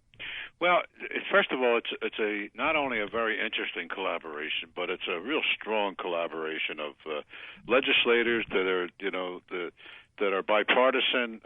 Some of the, labor totally is engrossed in the discussion, and I know that I had the opportunity in the very early stages to be part of the discussion with Mr. Sweeney and Mr. Levy, who are big business people in the city of Philadelphia. And so why it's good is that we have a tax structure in Philadelphia, quite honestly, especially business tax and wage taxes, that have strangled us as far as people coming here. And there's a huge automobile a manufacturer who is building a $100 million facility over in the city of Camden. And when I spoke to the gentleman there about why not Philadelphia, we us Philadelphians think that we're on the move and we have some great things happening. He said it's about the taxes. He said it's just not good business. So now you have good business people who, some of the, if not the biggest landlord in Philadelphia, coming together with folks to say, listen, if we don't change the tax structure, and by the way, they're willing to pay more money, and the theory being that when sometimes you tax businesses, they pick up and leave and go out of the city, go across the river. Right. But a landowner, he can't move his building; he's got to sell it or stay there. And so being part of that group of people who are willing to see their taxes get raised for the good of the city, for the good of the public, we project, and coming from labor, we project this will do tremendous work in bringing businesses to the city, which we equate that to jobs, especially jobs for the folks who are finding it hardest to go to work. Right. It's going to develop manufacturing relationships that'll come to the city of Philadelphia. The income tax and the business tax have just really been a hurdle. So people look at it with a little bit of a joint aside and say, well, how is this going to work? And, there's a whole lot of animosity when you mention something about real estate tax. But these are the folks who will probably be paying, who pay the most now, be paying more if we're able to do this in Philadelphia. And we're only asking, at this time, for this in Philadelphia, as we term it, a first-class city. although it has some residuals for folks around us. I mean, the representatives who were right outside of Philadelphia, a lot of those folks work in Philadelphia, so any kind of reduction in wage tax is certainly going to be a benefit to their constituents. Right. The businesses of having a fairer business tax structure will certainly have people come, and it's going to be offset by the fact that some of the folks who are here to stay are willing to pay more taxes to do that. And that's a good thing. Well, let me ask you this, because I've heard the business argument that we need lower taxes to encourage businesses to come in, and I'm looking at this going, okay, you've got business owners who want to see their taxes go up so that they can get better services and better education and all those great things and job creation. What's the trade-off? What do they get in return? And as I'm looking at this, it appears that we're talking about a lower personal income tax rate. Am I getting this right? Yeah, you're talking about a lower personal wage income tax, and you're talking also about an adjustment in the business taxes, the way they're structured. The business taxes are very very strong in keeping people out of here. That's one of the big things. And then folks coming here to go to work, there are people paying higher wage taxes is a detriment. People don't realize that when a company decides where they're going to locate, they also take in consideration their employees and who's going to want to be there, who's not going to want to be there. So and this is business people looking at this. It's not just folks like me that represent working people, but business people. The good thing about it too, Rick, is that contrary to what folks believed, it would take a couple of years for this residual to pay off. This is something that's going to come back right away. Right. If the city of Philadelphia is allowed to massage their real estate tax so that the bigger owners can pay more and balance it out, that the other part of this obviously would be to make sure people pay their taxes, but it's going to almost immediately allow the reduction in wage tax and the business tax. So it's going to make a better environment for people who want to take a look at it. There's a lot of folks who want to come here, whether it's be the availability of natural gas that's coming down in the city of Philadelphia. We have a lot of work programs that are, the training programs that we're putting together in Philadelphia. So that atmosphere for folks who might want to come here, the energy hub, as we call it, even though we've never really been able to flesh that out as a real thing, that has a whole lot of reasons why folks will look at Philadelphia to come to work. And then they run against again, as I say, the business tax and some of the other tax structures. This is an opportunity, and it's going to take a while. It's going to take a long time. It has to be passed twice. A piece of legislation has to be passed twice. The other folks in the state of Pennsylvania have to see the value and the fact that it doesn't hurt them in any way. And you may have some other people look at it like the city of Pittsburgh or something like that. But right now, this is Philadelphia. So the benefit of it is that lower taxes on one end is going to drive folks to come to Philadelphia to do business, which now is going to put more people to work, put more taxes into the coffers that we need in the various taxes. People are going to want to live here. A lot of the folks who come here to live now, and there's an awful lot of them, they're folks who have already retired or they're not in the same category as they are when they're starting out in business. So there's been a whole lot of work and study being done on this. Isn't being done casually.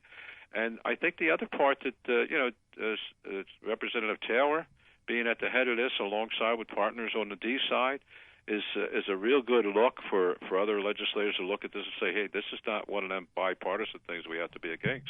Yeah, well, at the end of it, it sounds like something that Republicans could get behind because you're talking about local control. Absolutely.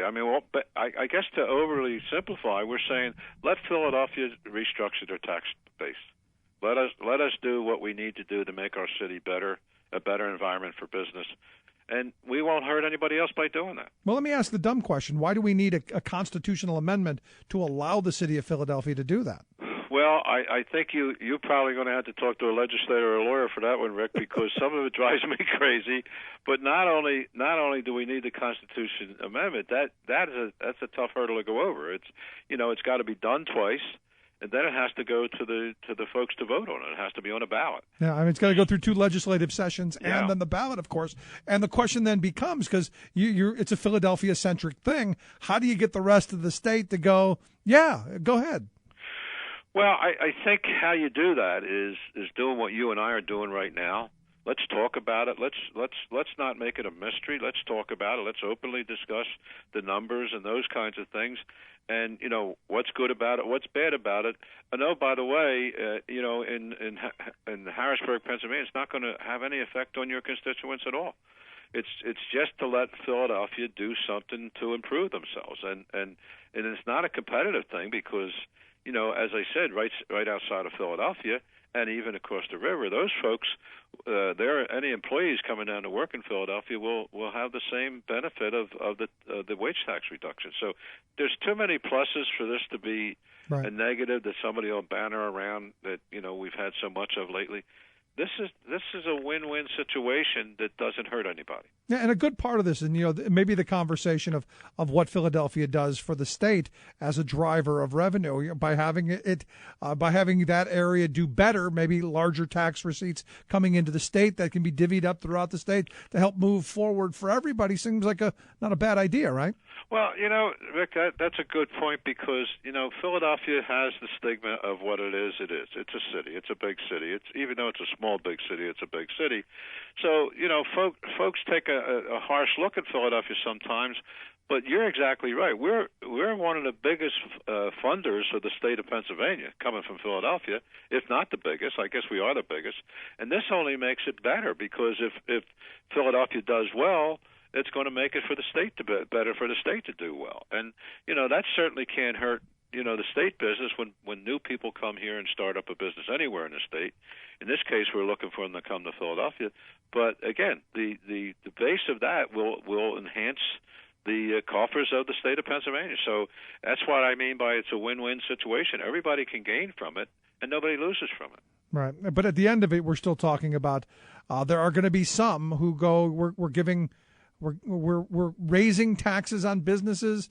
I'm sure the Commonwealth Foundation, their ears have perked up about we're job killers, because that's the frame we've been fed for so long, Pat.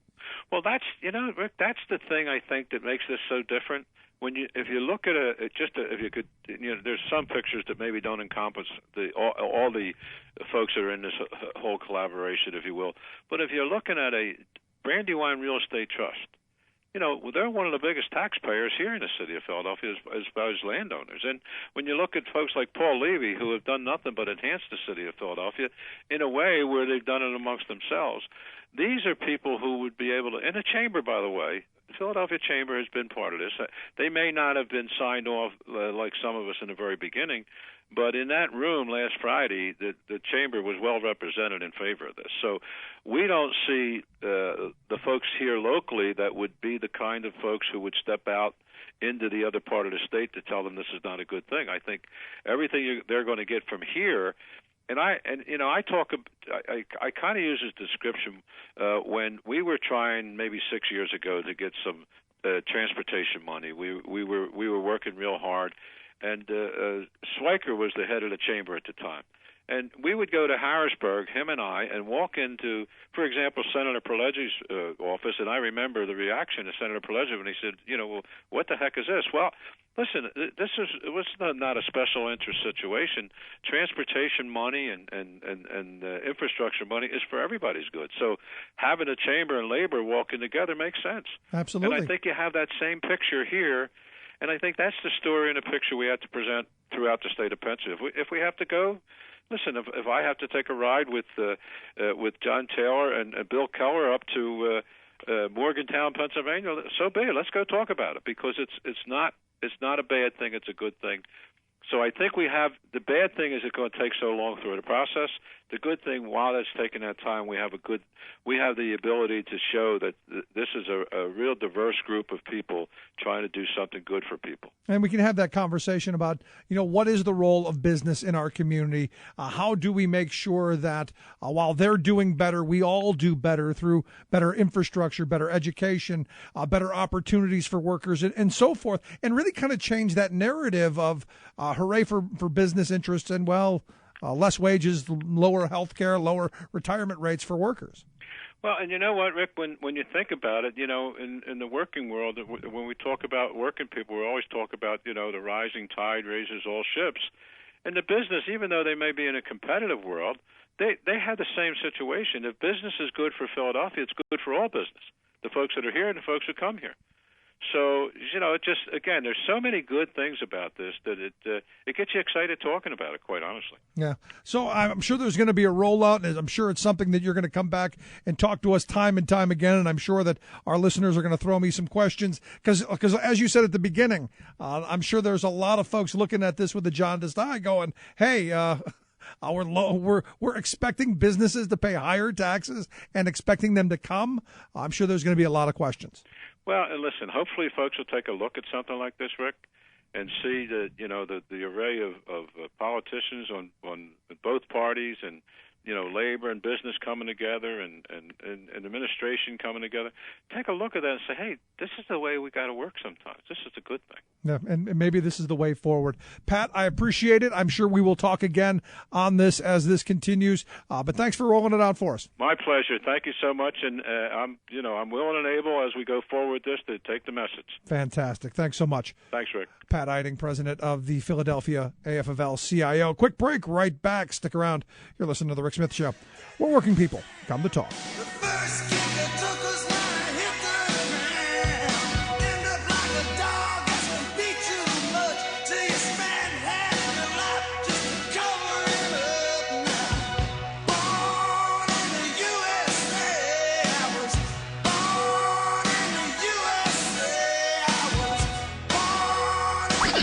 The Rick Smith Show, changing America for the better. I'm Rick Smith, and this is Labor History in 2.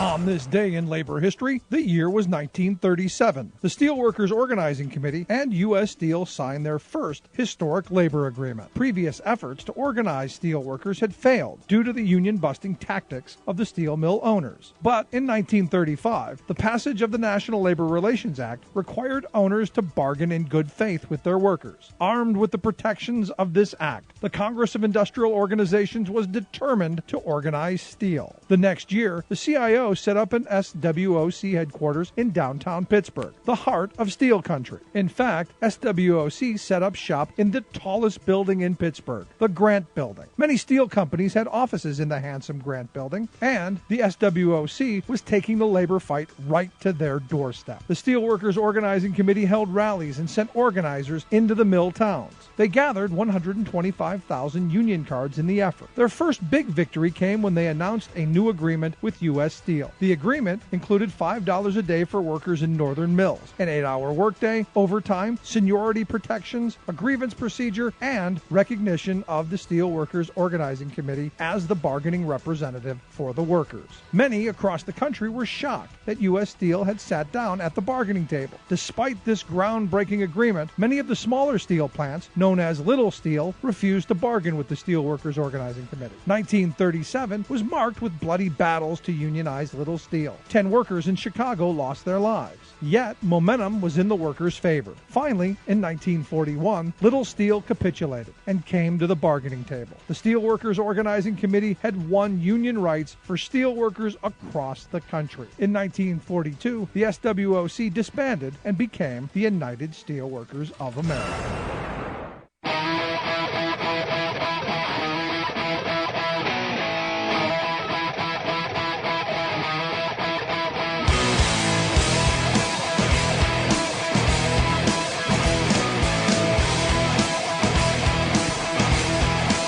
Welcome back to The Rick Smith Show.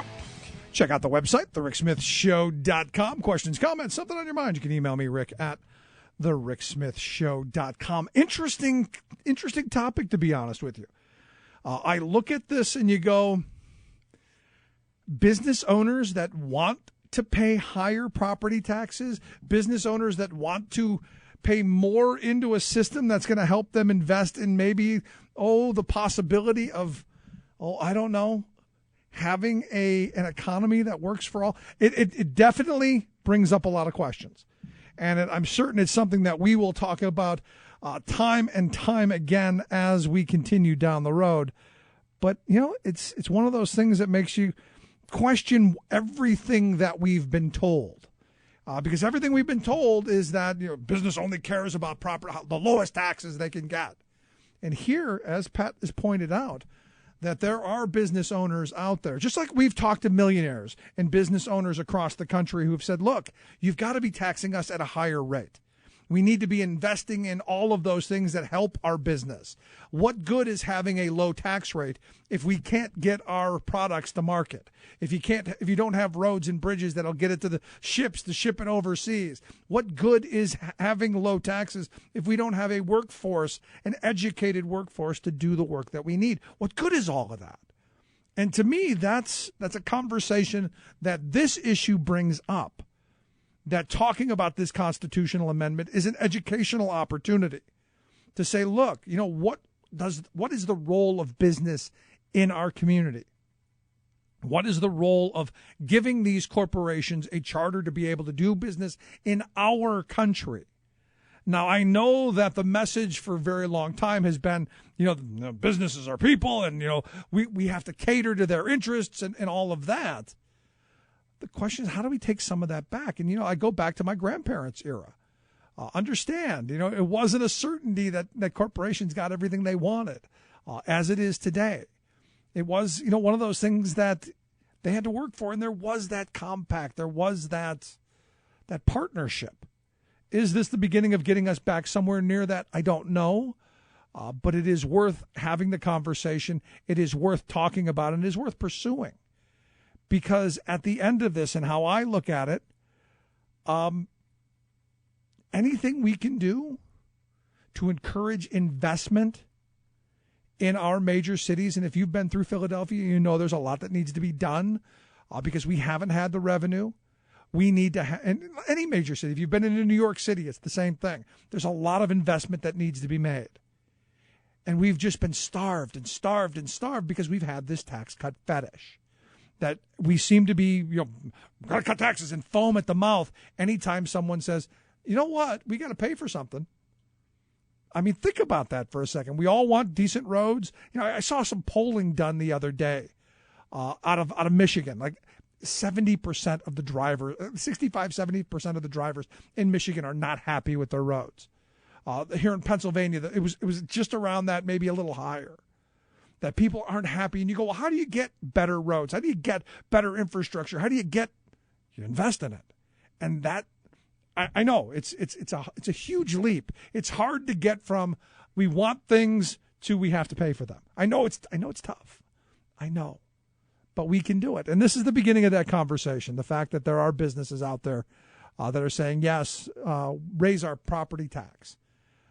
It will be something interesting. Now, the other side of this is that you are lowering personal income tax rates, which should make the conservatives all tingly in the panties and happy because you're putting money into the workers' pockets and they're spending that money. And this is what business also understands, or at least they used to.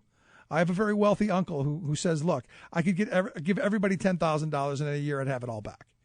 Because he understands that you provide them with services, they spend the money on your services, and you get the money back. That is how business used to think. Sadly, we've gotten kind of a crazy thought. But interesting conversation with Pat Eiding, president of the Philadelphia AFL-CIO. I'd be interested in your thoughts. What do you think? A constitutional amendment, a good idea to give Philadelphia the ability to change their tax system? Well, I got to think the people who preach local control and the evils of a overarching government, they've got to be behind it. Just kind of a thought. Anyway, if you've missed any of the program, the ricksmithshow.com. That's where you go to get the podcast. Rick Smith Show app on the smartphone. And email me, rick@thericksmithshow.com. Thanks for being here.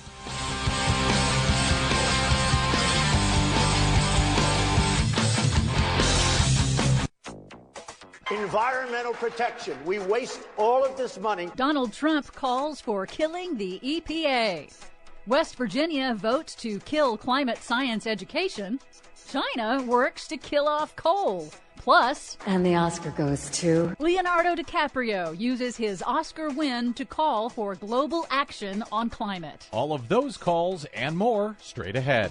From BradBlog.com, I'm Brad Friedman. And I'm Desi Doyen. Stand by for 6 minutes of independent green news, politics, analysis, and snarky comment. Leonardo DiCaprio finally got his Oscar. It's his first, and of course he's an environmentalist who has taken jets all over the place, oddly. Yes, that's so odd. Why don't environmentalists walk from New York to L.A. and back again?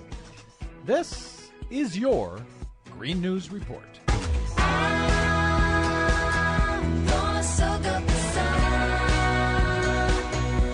Okay, Desi Doyen, I know you were rooting throughout the Oscars for Mark Ruffalo to win in hopes that he would come up and make some speech about climate. He didn't win, but Leonardo DiCaprio did it anyway. You got lucky instead. Yes, I did. We'll cover that in a moment. But first, at the 10th Republican presidential primary debate held in Houston on Thursday, billionaire real estate mogul Donald Trump said he would pay for a massive tax cut as president by simply eliminating the entire Environmental Protection Agency. What specific cuts will you make? We're going to make many cuts. Environmental protection. We waste all of this money. We're going to bring that back to the states. We will cut so much your head will spin. Now, it's a long-standing Republican Party goal to kill the EPA, but the EPA's budget is $8 billion, and so far, none of the Republican candidates have explained where the states are going to get that revenue to do what the EPA does to clean up the pollution in the land, the air, and the water. Well, obviously, they're hoping that nobody takes care of those things. $8 billion is the EPA's total budget? That's it. That's amazing. We spend more than that in Afghanistan in a week. And he's saying that somehow cutting that is going to pay for everything else that Donald Trump wants. Good luck with that.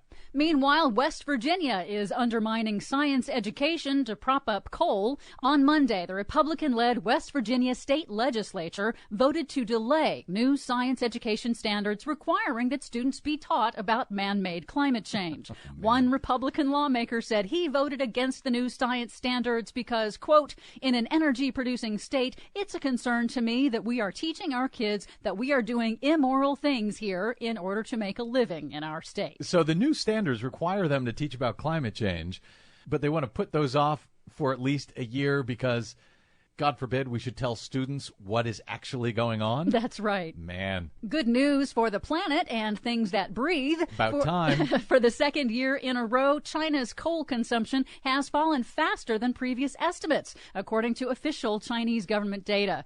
Coal still generates half of its electricity, but China's coal use peaked in 2013, and the drop in coal use in China in those 2 years alone is equivalent to the entire nation of Japan's annual coal use. China's replacing coal with renewables and set 2 new world records in 2015 by increasing solar installations 74% in 1 year and increasing wind capacity by 34% in 1 year. Don't tell the kids of West Virginia. Meanwhile, good news, monarch butterfly populations could be on the rebound after crashing for decades. The U.S. Fish and Wildlife Service announced this week that a new nationwide campaign enlisting Americans to plant milkweed, the primary food source of monarch butterflies, has so far succeeded in increasing the monarch butterfly population by an estimated 250%, as counted at their wintering grounds in an endangered forest preserve in Mexico. Oddly, none of those butterflies are visiting West Virginia. Finally, at the 88th Annual Academy Awards on Sunday night, Leonardo DiCaprio won his first ever Best Actor Oscar for the film The Revenant.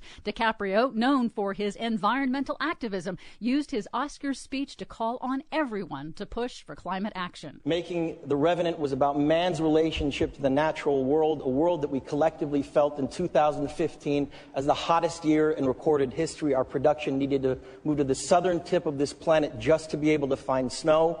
Climate change is real. It is happening right now.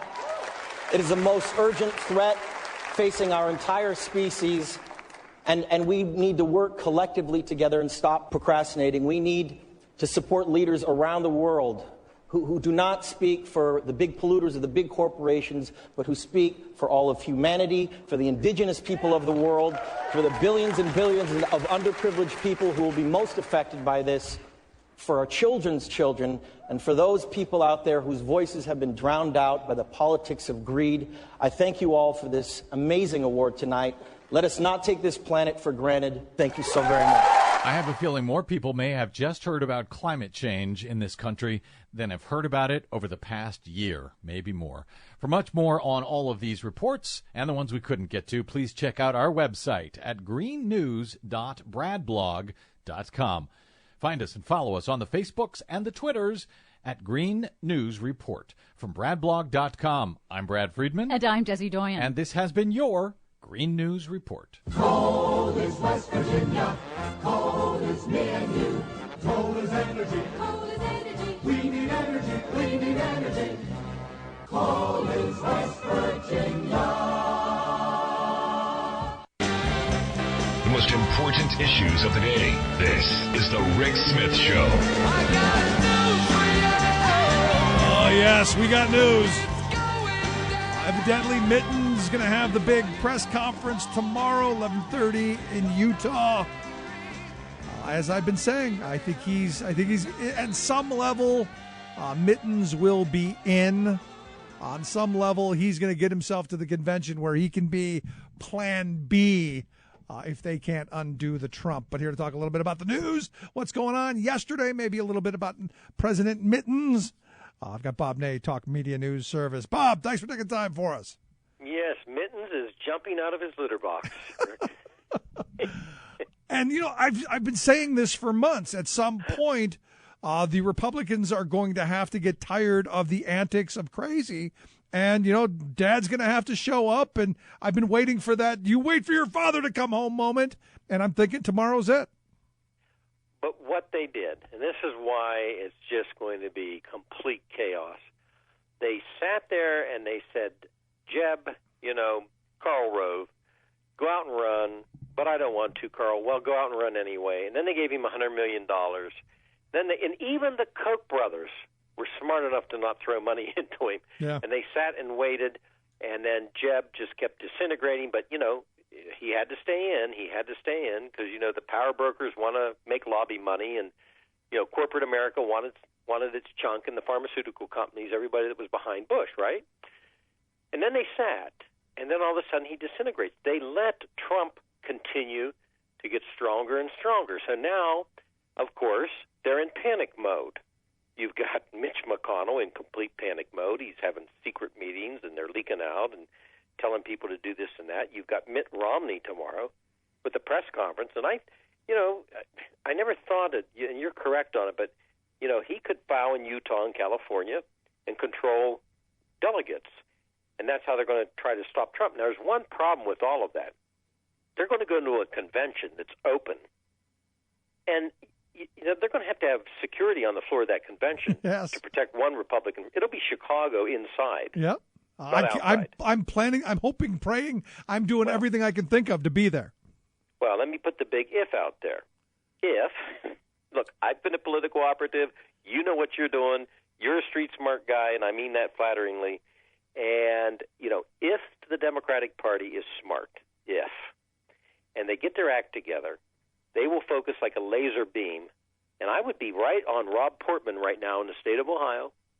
And I would be having protests at his office saying, you know, Senator Portman, we demand to know, are you for democracy, for just a hearing in the Senate?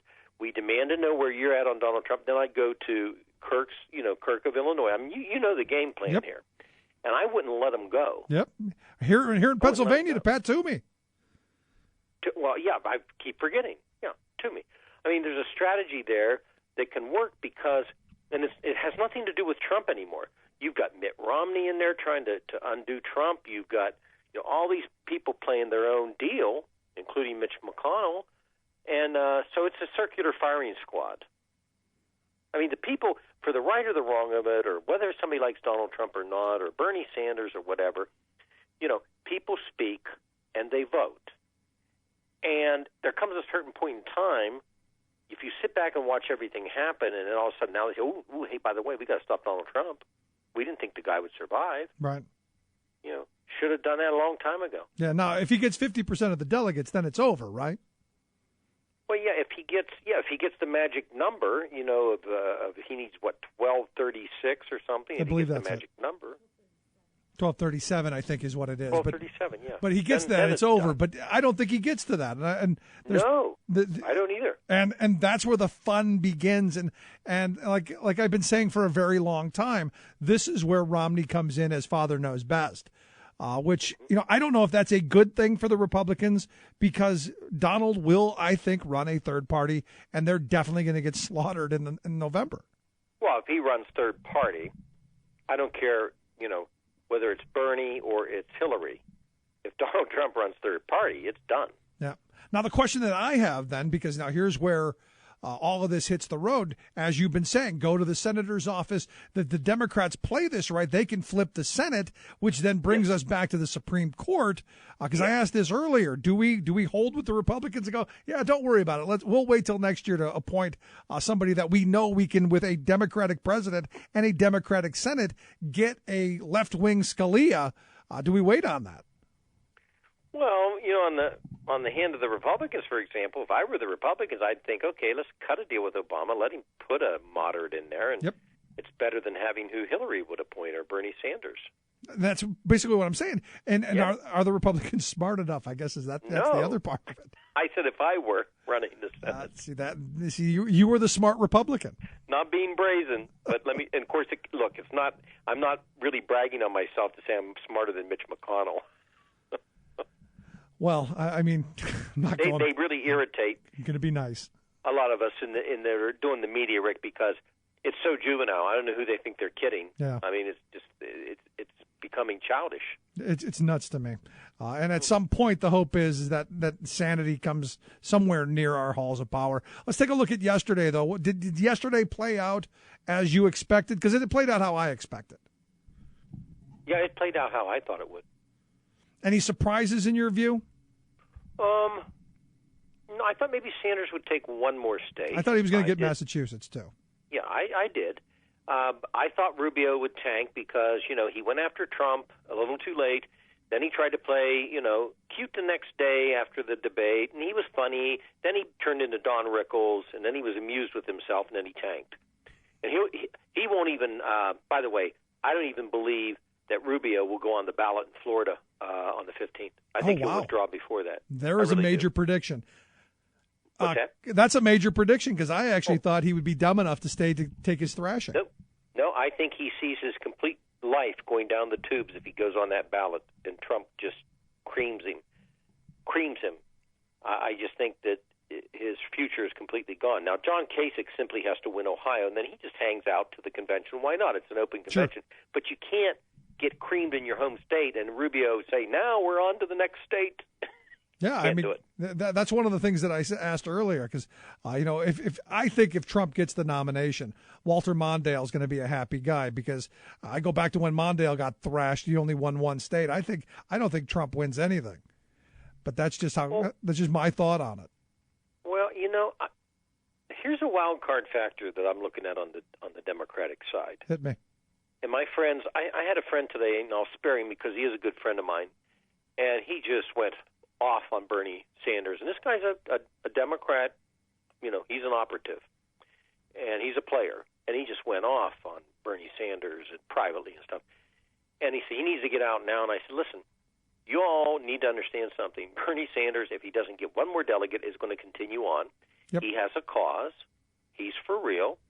He has $42 million, and he has millions of people that believe in him. I said, you guys ought to take a little bit of, sugar to this thing. So they need to find a way if Bernie doesn't, if something, plays out where Hillary does get this, they need to find a way to include in every human possible way Bernie Sanders. Absolutely. I mean, because, some of the rhetoric that I'm hearing is kind of scary to me. I mean, you've got, that mentality, he should just get out now. And then you've got the people on the other side who say, if my guy doesn't win, I'll vote for, Jill Stein or Mickey Mouse or somebody else. And that's not good for the Democrats at all either. No, I mean, they've got to respect Bernie Sanders has followers. He's not just out there by himself, and they have to respect that, and they have to deal with it, and they have to, not humor him. They have to listen to him. I served 11 years with the guy. He is a reality show. he doesn't, there's no secret, hidden deal here. I mean, the guy's for real. Yeah, he's the same guy. They need to respect him. He's the same guy I've been interviewing for years. 10 years ago when he came on this program, it's the same things he's talking about now. You're absolutely right in that. I mean, I tell people, and they say, "Well, what are you talking about?" I said, I admire Bernie Sanders. I always have. I don't have to agree with him all the time, although I do agree with him on trade. I'm 100% in Bernie Sanders' corner, and I agree with him on the big banks, and I agree with him on the Import-Export Bank.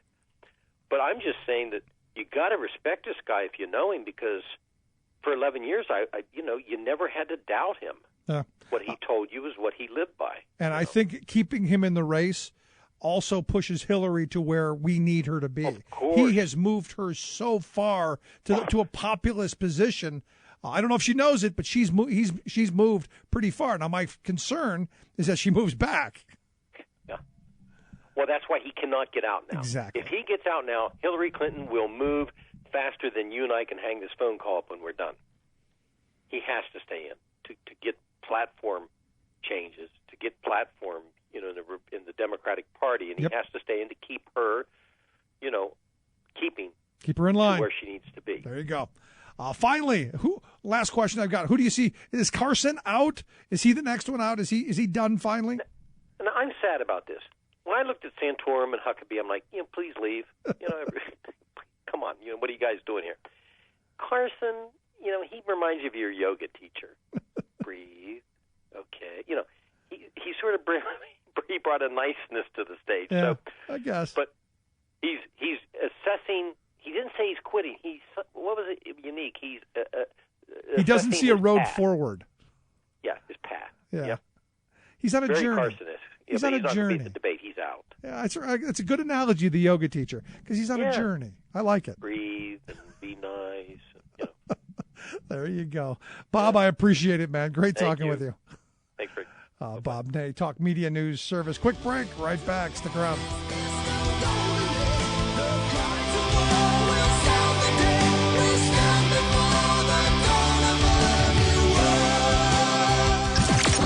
Radio of, for, and by we the working people. The Rick Smith Show. I've found it. I've discovered the original document framing the Tea Party's political creed. TNView's Republicans are the anti-party, anti-science, anti-public, anti-worker, anti-environment, anti-Obama, anti-anti-anti. Where does all this bombastic negativity come from? It turns out that their sour philosophy is rooted in horse feathers. It's a 1932 Marx Brothers musical comedy that features Groucho belting out a song with these lyrics. Your proposition may be good, but let's have one thing understood. Whatever it is, I'm against it. And even when you've changed it or condensed it, I'm against it. So it's no surprise that the GOP's Senate leaders and presidential seekers have taken a peremptory "we're agin it" head-in-the-sand stand against anyone President Obama would nominate to fill the current Supreme Court vacancy. We won't let logic, fairness, or our duty to the Constitution reverse our petulant, purely partisan, knee-jerk no, they vaingloriously proclaim. Maybe if he nominates a corporation to sit on the court, they'd change their tune. But otherwise, no. Actually, their recalcitrance is no surprise, for the right wing has been an obstructionist group throughout our history. Indeed, there wouldn't even be a USA if the reactionaries of the 1770s had won the day. Their Tory faction adamantly opposed Jefferson, Adams, Washington, and other, quote, radicals who broke from the British monarchy to forge our independent nation. And they've fought every progressive advance since: abolition of slavery, extend the vote to women, protecting the rights of labor, civil rights, Social Security and Medicare, women's rights, gay marriage, etc., etc. This is Jim Hightower saying, so the Grouchos of today are just singing the same old reactionary song, still trying to shove America back into a monarchy of the rich. To get more of Jim Hightower's populist take on what Wall Street and Washington are up to, visit www.hightowerlowdown.org. From the White House, this is Politics in 2. I'm Justin Duckham with Talk Media News. I think the meeting was pretty straightforward. There was no one represented that he was about to change his position on something. President Barack Obama sat down with Senate leaders late Tuesday morning in an apparently futile effort to convince Senate Republicans to drop their opposition to the president's as-of-yet unnamed Supreme Court nominee. Senate Majority Leader Mitch McConnell and Senator Chuck Grassley, the chairman of the Senate Judiciary Committee, represented Republicans, while Senate Minority Leader Harry Reid and Judiciary Chair Ranking Member Pat Leahy sat in for the Democrats. According to Reid, the conversation was short, with a good portion of it dedicated to topics not quite on par with a lifetime appointment to the highest court in the land. Oh, we killed a lot of time talking about basketball and other stuff, so not very long.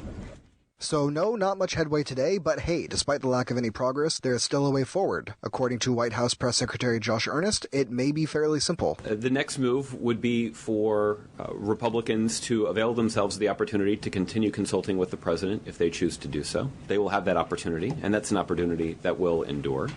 So there we have it. The White House strategy is to wait for surrender from a party that delayed Attorney General Loretta Lynch's nomination for 5 months. Should be a no-brainer. Or, of course, it could be more complicated than that. McConnell and the 11 Republicans on the Senate Judiciary Committee have maintained that there will be no confirmation hearings for any nominee for the remainder of Obama's presidency. Their reasoning is that the American people should have a greater role in the process, and that entrusting the choice to a president in the twilight of his final term just wouldn't be fair. It's an argument with little historical or constitutional precedent, but one with widespread support among conservatives. So how do you move forward? Reporters were led into the Oval Office at the top of Tuesday's meeting and attempted to ask. However, their efforts, much like today's meeting, proved to be fruitless. So is anyone going to listen to the other side? Thank you, Paul.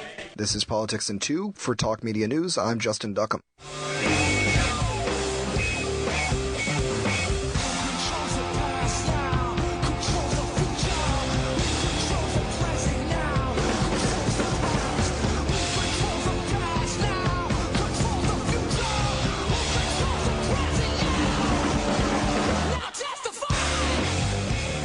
Waiting for tomorrow. Cannot wait for the Mittens announcement. Can't wait. Can't wait for Mittens to jump in. And I think Bob's got it right. You knew Utah was going to be Mittens' home. I think he's going to run the campaign there because there's no way Mitt Romney does not win Utah. I don't even think he needs to put out an ad. I think he just needs to say, vote for me. And Utah will go the Mittens way. At least that's my thought on it.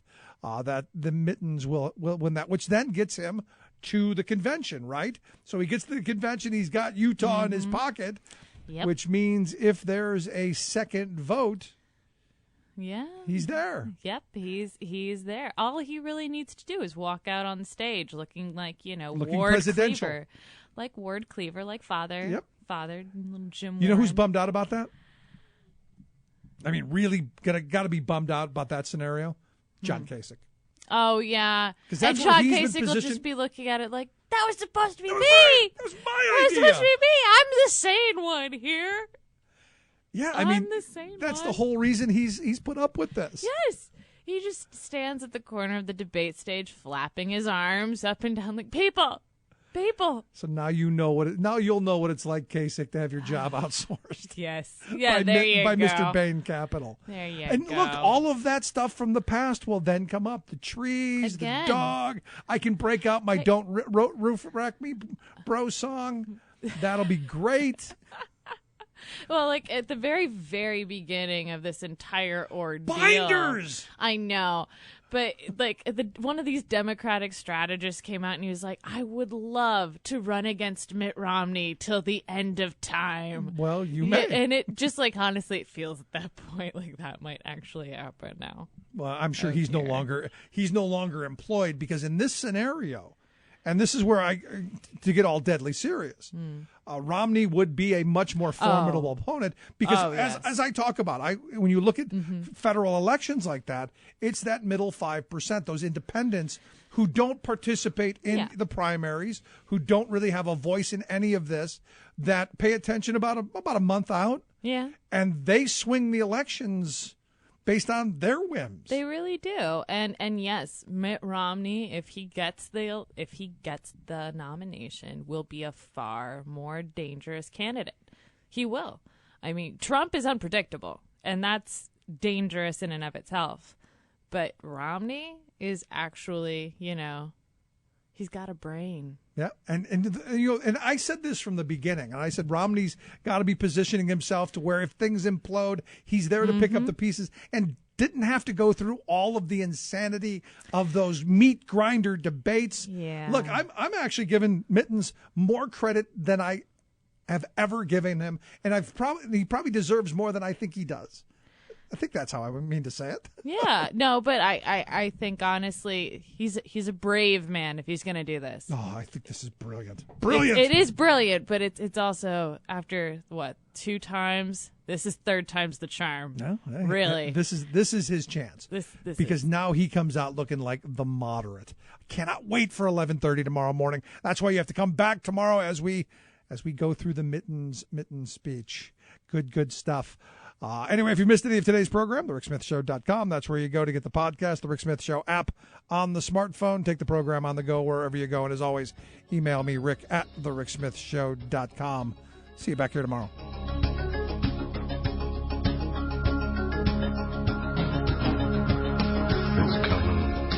You've been listening to The Rick Smith Show. Together, we can make America better. Email rick@thericksmithshow.com or interact with us anytime at thericksmithshow.com. Until next time, this has been The Rick Smith Show, where working people come to talk. It's color like the tide of flood beneath the lunar sway.